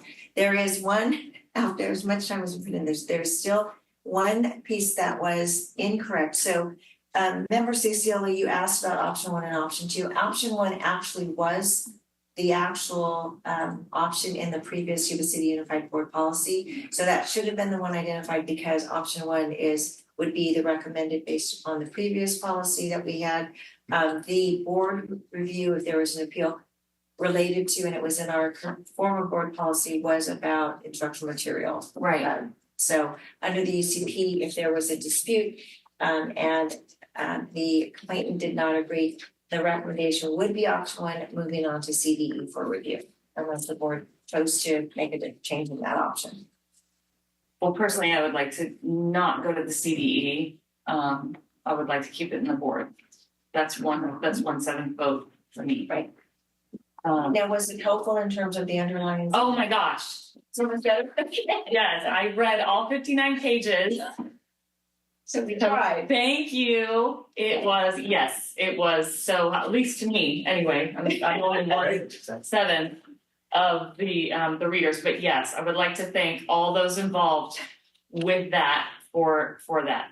And so I do have some questions, but I'm gonna if anybody else has questions first, I'll let you guys go. I don't have any questions. Anyone else have any questions? I'm ready. No. Am I the only one? Okay. Okay. All right. Well, you guys are much smarter than me. So my first, so there's duplicate language, right? So if you go to page 1, right, this is the duplicate language that's duplicated throughout. The district program's activities shall be free from any discriminatory use, selection, or rejection of textbooks, instructional material, library books, or similar educational resources, and the subsequent paragraph, right? So that just keeps getting cut and paste. We're at 410, but it's also there at 61.11 and 31 or 1312.2. I mean, it's just cut and paste. I guess so. Are you referring to in the index? No, I'm in the actual. Okay. But I'm getting into it. Let's go. Okay. I'm on page. Sorry about that. Okay. I'm not on the index. I'm in the actual policy. Yes. I actually just full confession, I didn't read the index this time. Okay. Okay. But with the page 1, which policy are you referring to? I'm at 410. Okay. So I just want to make sure I understand this. Moving forward, it's saying we can't, as a board, we cannot reject or prohibit a book or instructional material based on contributions of an individual or group. Yes. Correct. That is what that is. So the policy is saying is there's conditions by which the board cannot reject instructional materials in curriculum and textbooks. But based on a group that's in the textbook. Well, so yes, so you cannot discriminate against an individual, a class of individuals based that's in our textbooks and the curriculum and the content. Okay, but policy 6161.11, which is, sorry, it's okay, scrolling. I believe that's closer to page 59. Collection, evaluation, instructional materials. Yes, that does more of the detailed language with regards to, yes, here it is. If you're on your Granicus, it's page 36. No, it's not. I'm a liar. Okay. Oh, no, that's unlawful. Oh, sorry. Okay, where is it? No, it is. Yeah, that is. So then getting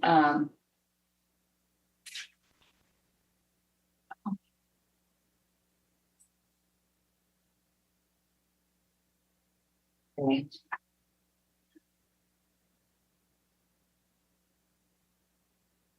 So I believe it's page 40, the policy itself is page 48 of the packet. Well, I'm looking at the packet, my apologies. Yes. There it is, 6161.1. There it is. Okay. So that one has a more detail. Again, it's got that on page 49. But I just wanted to double check because it does say, I wrote in my note, that, okay, I apologize. I wrote the wrong thing down here then, because I can't find my note. So 6161.1 is the actual selection and evaluation of instructional materials policy. Yes. So there may be more detail, maybe to. Sorry, I board's role. Okay, I'm just gonna pause there because I wrote it here and now I can't access it. So I'm not gonna waste your time by scrolling. Any other questions? Oh, no. So with regards to that, my next question is on policy, that same policy 410. Yeah, then going back up, yes. Page 3, the third page of 410, second to last paragraph. Just curious as to when it's talking about superintendent or designee shall ensure the district provides the appropriate auxiliary aids and services where needed, right? For disabilities and that sort of thing. So individuals, just a curiosity, individuals with disabilities shall notify the superintendent and principal has been crossed out and designee has been replaced. So just curious why, if I'm a mother of a disabled individual, why I wouldn't, who's the designee if it's not the principal on our LEAs?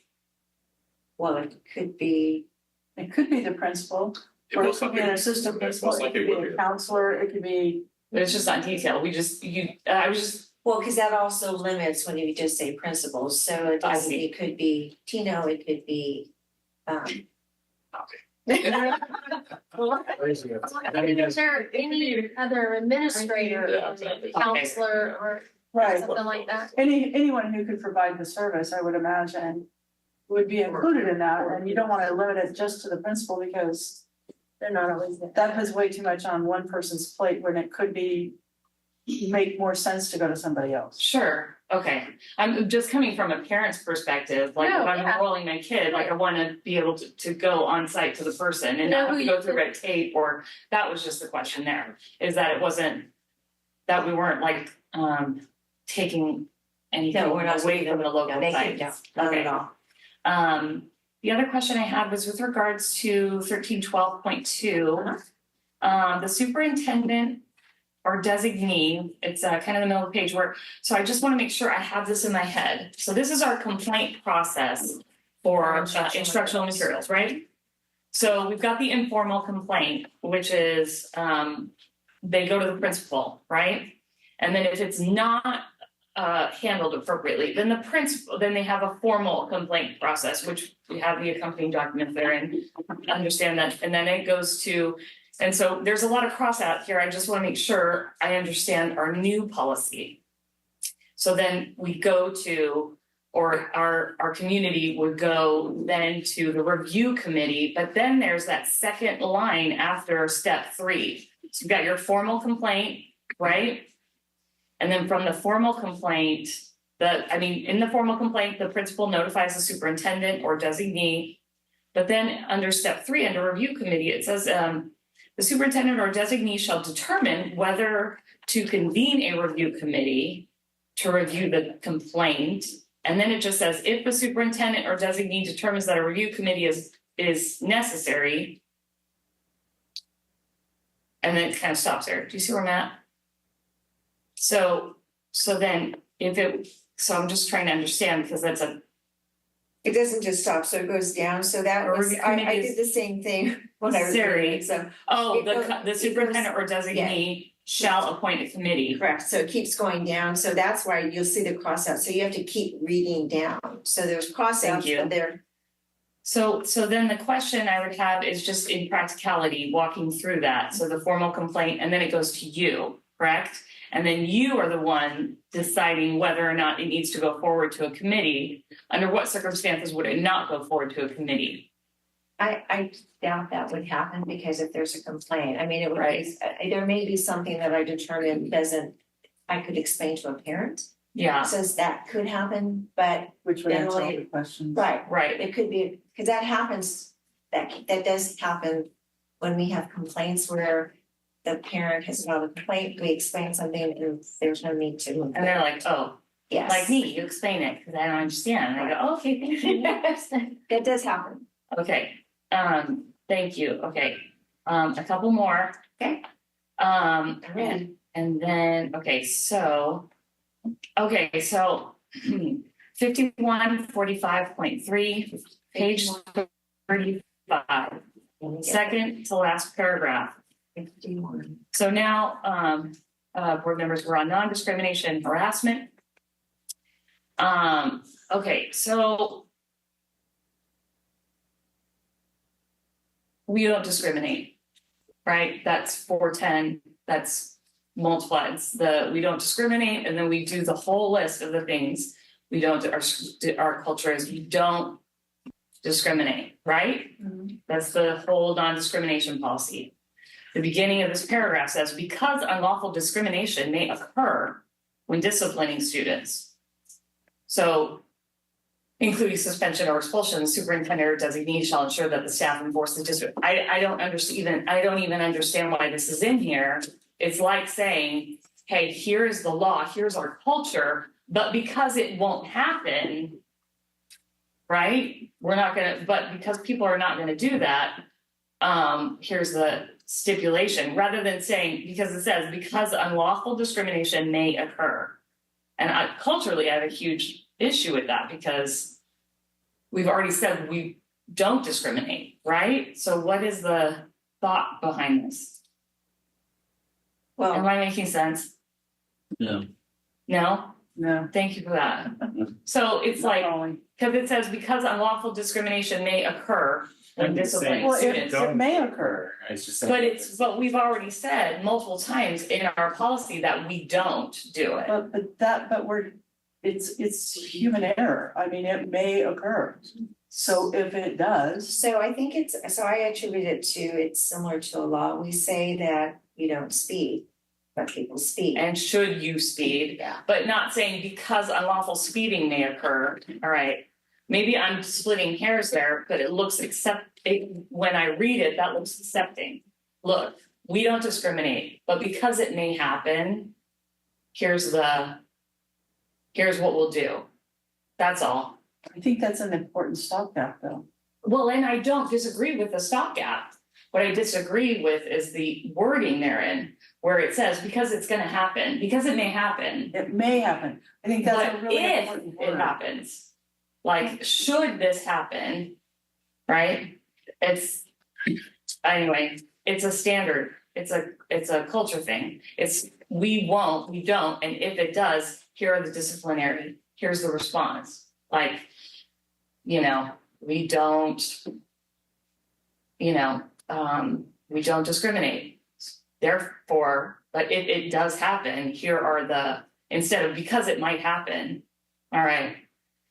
But it's okay. If nobody else sees it, then it's just my crazy. Then I just have one more. Equally, okay. And it may not be, and look, I want to just, I just want to preface this. I'm on page which 39, 61, 43 courses of study. It's a duplicative thing.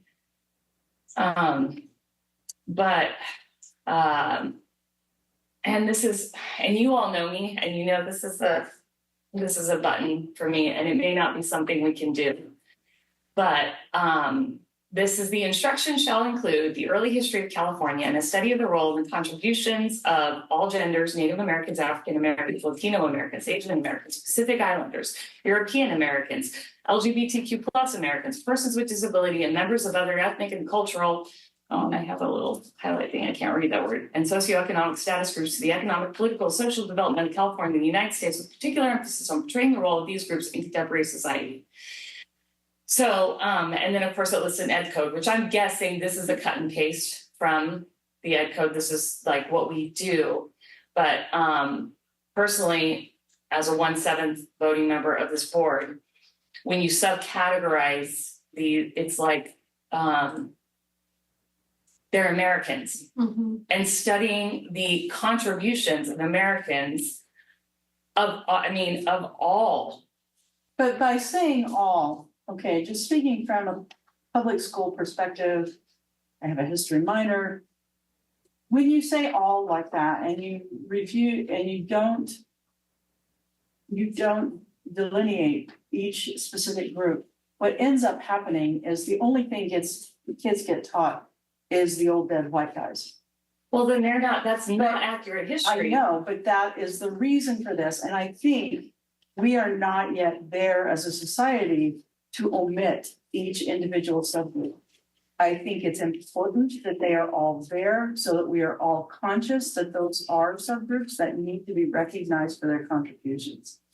Well, and I think they should be as well. Right. What I'm saying is I don't want to segregate, like when do Latino Americans, when do Native Americans and African Americans, Pacific Islanders just become Americans? How many hundreds of years do they have to have roots here before we just say Americans? They are already included, all the subgroups, but by sectioning them off, but by saying it's another they're kind of already segregation. included, you're ignoring the fact that they have not been.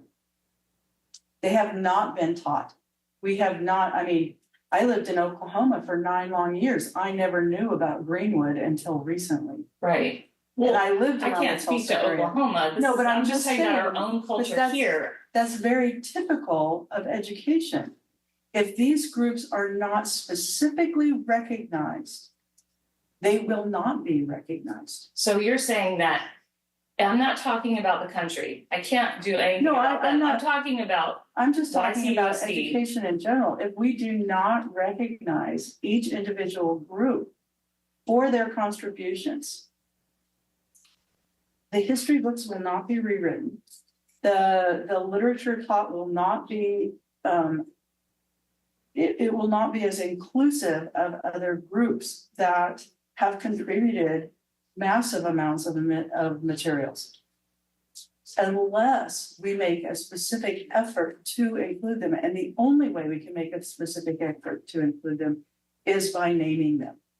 And I know it goes against your grain, but that is the way it really truly is. Okay, you're saying that's the way it is at YCUSD. Yes, I can't, I'm none saying of us can do anything not just- outside of right, this sphere. Not We just can only deal- YCUSD, but I'm talking about textbook writers, I'm talking about curriculum creators, I'm Right. talking about the entirety of the educational. Well, we can't. As it pertains to YCUSD specific. Well, I'm only talking about the board policy Okay.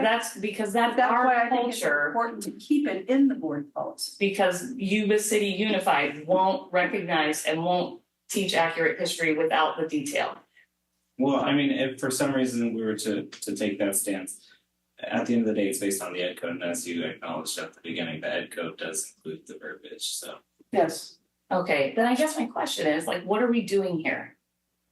Voting on board policy if the ed code is just spitting out from the intellectual elites are spitting out ed code to us and telling us we will do this.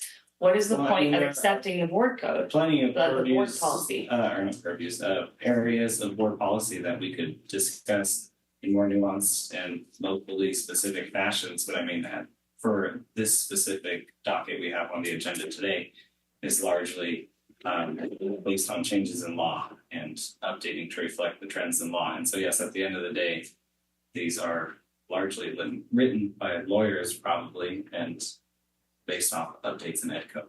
So And ed code isn't legislative, that's coming from the CDE. no, ed code is passed by the legislature, Okay, but it's democratically elected. so that, yes, thank you. Yes, so, okay. And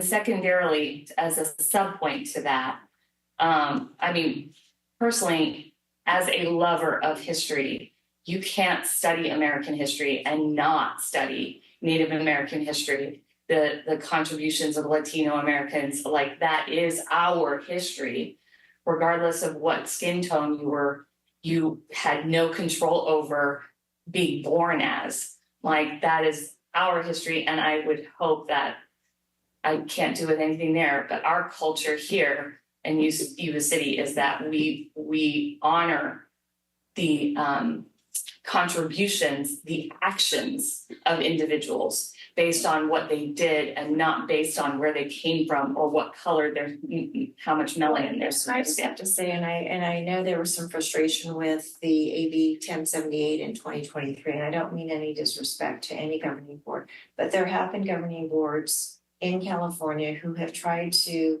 ban certain textbooks because it reflected historical information, because they were opposed to something. And I'm not going to elaborate, but that is something that's a reality. And unfortunately, these new laws were put in place because of that. And again, there's everyone has various opinions, but that is it is the reality that we're dealing with. That I appreciate what you're saying is that you appreciate the historic information and contributions of every person in our society. That is not necessarily how all boards are reacting. Okay.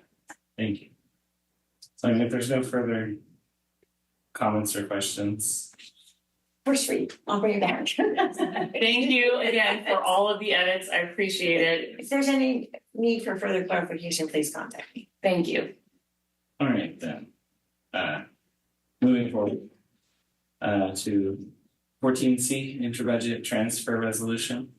This is a routine annual thing. Actually, probably should have been in consent, but anyways, this allows us to do what we have to do to essentially close the books. So often there are, when we go through closing the books and we have to recategorize different expenses into categories. So this allows us to do that with this board resolution. If there are no questions, I have a motion to approve 14C. So motion. Second. On a motion by member Ciociola and a second by member Lamb to approve 14C. All those in favor? Aye. Aye. All those opposed? Member Dom is absent. Thank you. 14D, replacement information technologies aging vehicles. So I tried to give you some information in the staff report. Essentially, over the last couple of years, we've transitioned to more of a slightly different model in our technology. We help people through remote, through the phone help desk, and also through teams that go out and support the different school sites. We have some older vans that we've been relying on to do that, and this is a year where we really had a lot of kind of the loss of some of the one-time money and also carryover from the local control funding formula. So we had about close to $14 million that was unspent that we carried over this year. So this is a great technology support is in the LCAP, and as we're kind of getting close to the end of the year, it's like, okay, so we're on track to spend everything. This is an area that we had a little room to do these purchases. It'll support, again, the technology support that we're providing to the school sites, but also it will set us up for the future because, we won't have to continue to maintain these 20-year-old vehicles. So recommending that we move forward to spend these budgeted one-time carryover dollars. So just a quick question. Is there, and I appreciate our vans are getting old, and I can remember driving a van down to Sacramento to a PD thing, it was or battle trap, but so I get it. But when we're spending these monies, I always wonder, isn't there some like classroom expense or something that would actually directly impact kids? Some way to spend some of these monies on that. Well, I mean, most of the LCAP is spent on that, so this is, these are kind of things, that, so most of it is spent on that. This is spent on technology support that directly benefits students. Yeah, I understand that as a technology moron, I get that I need help helping kids. So I totally understand that. I just always like to make sure that the dollars are spent as close to the classroom as possible. I get it, and I think, most of all our LCAP is spent on dollars that directly affect kiddos. But there are areas that are indirect. Right. Transportation's one, food service, and Right. technology. All is classified. It all works together. We all support the teachers to hit their own run, right? So that's what this is about. I'm sorry, Shelley. My only question is why are we entering into a lease agreement for these vehicles? Yeah, so it's a good question.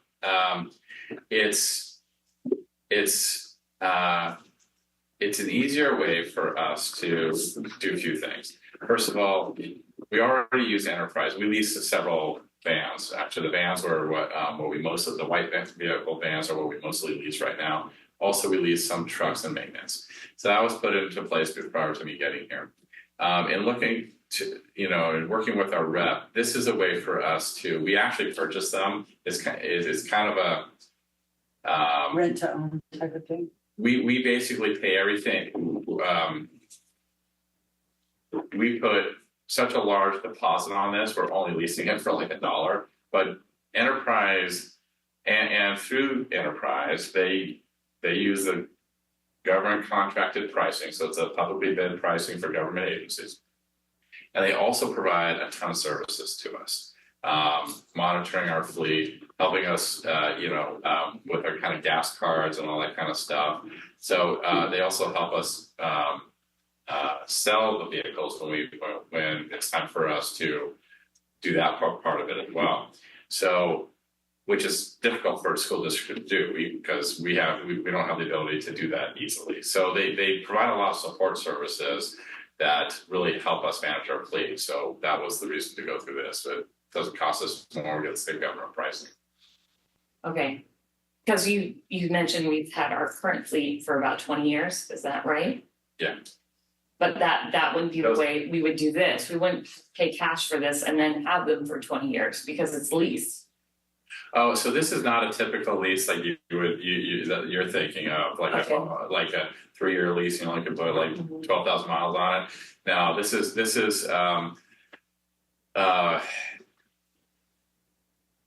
no, it's not like that. So we don't have any restrictions on it. They can help us sell us, and we just get a credit towards a new purchase. It's almost identical to buying it, to be honest with you, except they help us with a lot of different services as well. We're going to put the entire dollar amount that I put there. We're putting as basically a down payment on a lease. So there's not really going to be much of a payment on these. It's just they're going to help with all the support services I need for gas cards and monitoring the fleet, and helping us sell it, and helping us utilize the government contract. So there's a lot of services that they help with. All right. Can I have a motion on 14D? Make a motion to approve. I'll second it. On a motion by member Quilty and a second by member Pretty to approve. All those in favor? Aye. All those opposed? Hearing none, the motion carries. Moving forward to 15, board reports, information discussion. I have one thing.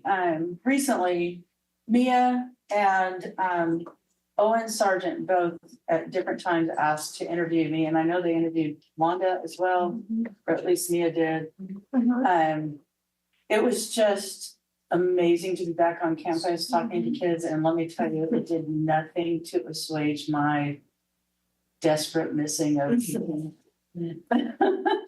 So anyway, it was really fun. They asked some amazing questions. Mia's was all about attendance and engagement. And Owen it was all about mental health. And I know that we have a large packet sitting in front of us from Mr. Loomis. And I know for a fact that all deals with student mental health, which was one of his great causes. And as he's retiring, I think he's hoping that it will not be swept under a rug. And it's not, and I know that, but Owen was aware of it. It was part of some of his questions that he asked me. And, it was just, me mentioning this was twofold. One, just to give a shout out to some really amazing kids, super amazing kids, and how great it is to be on campus interacting with them. And then secondly, the mental health issues. So there you go. Thank you. Anything else? I would throw it out there. I doubt anyone will take me up on the offer. I've had a lot of difficulty attending the Yuba-Sutter Charter School meetings first Wednesday every month. If anyone's interested. On Wednesday, I totally would. I'm a nerd, but I can't on Wednesdays. Can you ask them to move it? You have not because you have not. You can zoom in. I zoomed in a couple times. Oh, I haven't asked that. Yeah, you can zoom in. Do I have to have my camera? No, because I zoomed in and I didn't. Okay. Are we talking about? Good to know. All right. Moving forward, written communications from the public, we have sorry. That's okay. Maybe it's after comments. There'll be comments. Comments, that's it. Comments from employee representatives.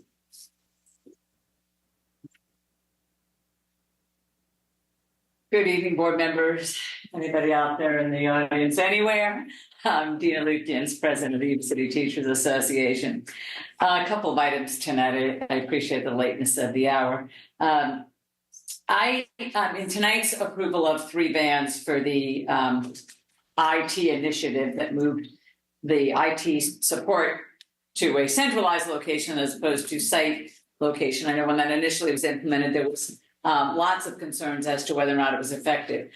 I would like to encourage us all to continue to look at when we put new initiatives into place, such as centralizing IT services or purchasing new furniture for every classroom to meet the new district standard, that we continue to ask, is it working? Is it doing what we hoped it to do? And are we gathering feedback to assess whether or not it's well received by those people who are using those services?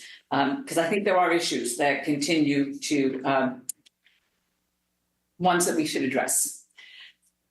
I'd also like to appreciate Board Member Priddy and Superintendent Asumi's recognition of publicly of the efforts of Mr. Loomis.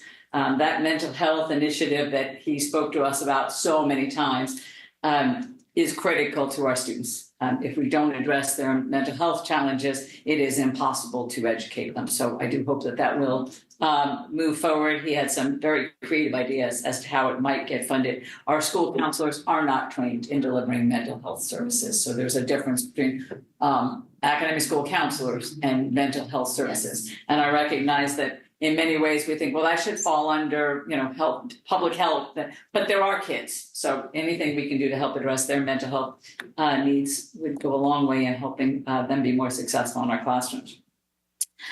I'd also like to appreciate Assistant Superintendent Ms. Bentley having to follow the Butte Bugle Boy with all his great news.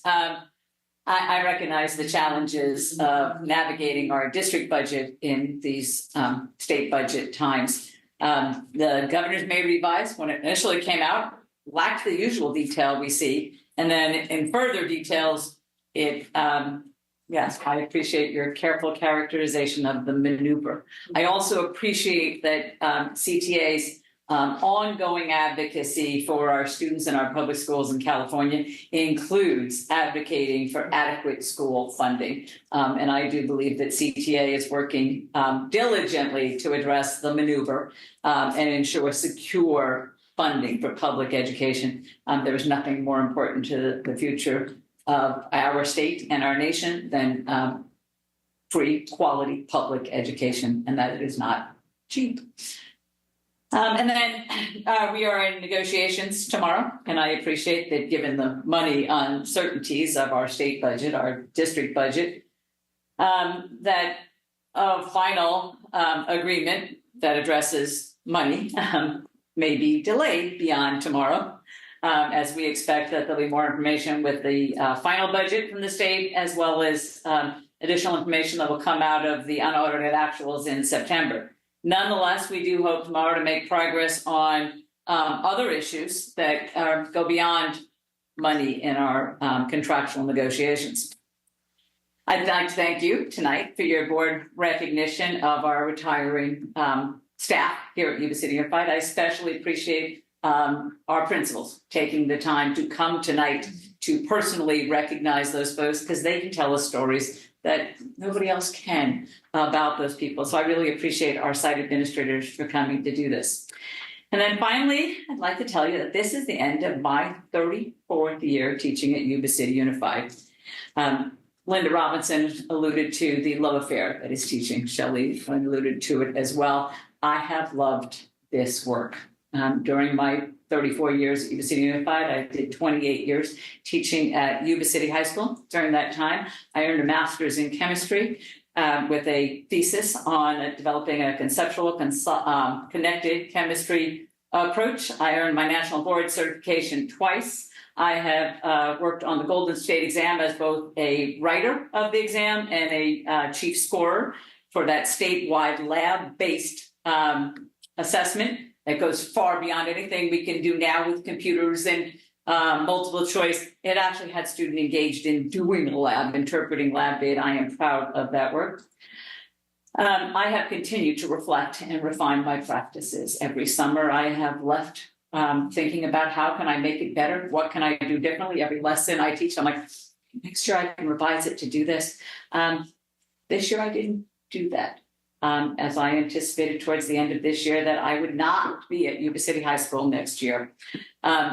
Enrollment projections being what they were, staffing being what it was, I had already volunteered with Principal Osland to resolve the surplus in the science department at Yuba-Sutter High School by volunteering to be displaced.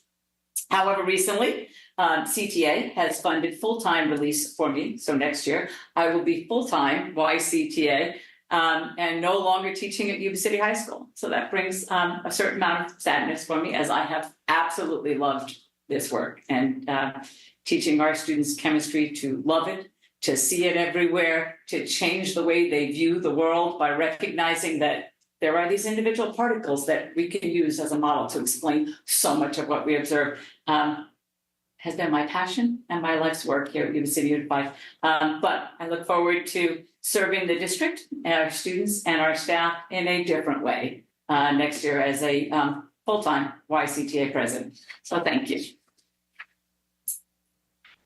Thank you. Moving forward to comments from board members. I have one.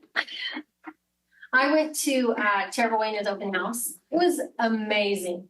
It was like full and tons of families, like when my kids went there. You know, it was just, it was so nice because it's dwindled and it's coming back, and they had food trucks and so many people. I visited Mr. Booth's class. It's a CTE class for 7th and 8th graders. Great teacher, amazing stuff. Some of the current career modules, he teaches them dentistry, design and marketing, electricity and electronics, flight and drone technology, forensic science, nursing, personal finance, welding basics for these kids to explore in his classroom. It's very cool. He wants to get it to go down to maybe some lower grades, implement some lower grades. But he was so fun to talk to, and wow, Tara Buena was hopping, and it was awesome to see so many parents with their families there. It was nice. Anyway. Thank you. Any other comments from board members? Comments from the superintendent? No, I appreciate that. On the I have heard, and I saw for myself, some of the open house, they are packed. And I think the principals and staff have worked really hard to figure out ways to get more parents involved. And I think it is returning to back in the day when our kids were in school. So thank you. We are heading into graduation season. It is going to be alive and well next week. Laura has sent out where you have signed up for the promotion for 8th grade and then graduations Wednesday, Thursday, Friday nights. Also, for the next board meeting on June 11th, I just want to go over, there will be the superintendent's evaluation in closed session. There will be the LCAP for first read, and also the public hearing for the proposed budget will be on June 11th, with the 25th being the adoption of the LCAP and the budget. So if there's anything else that you would like on the agenda for the 11th? Hardly wait. With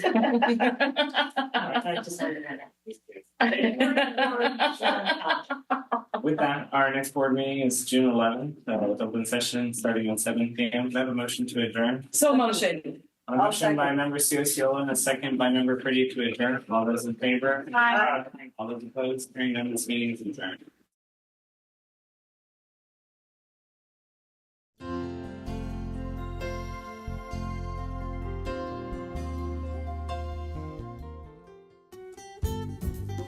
Yuba-Sutter.live's local government live streams are presented by Plumas Lake Self-Storage in Plumas Lake, where lifelong local residents are helping other residents keep things safe, providing indoor storage units, outdoor RV and vehicle parking,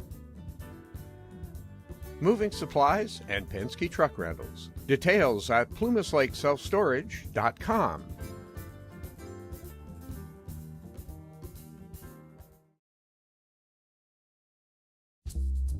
In the heart of Yuba County's wine country lies a quiet estate, surrounded by tall pines, a lake with waterfowl and fish, and room to party. Eat hearty. Engage in nuptials. I do. Sit quietly by the fire pit and sample Yuba Foothills Vintner's finest. Frenchtown Inn, just 38 minutes from Marysville, a world away from cares.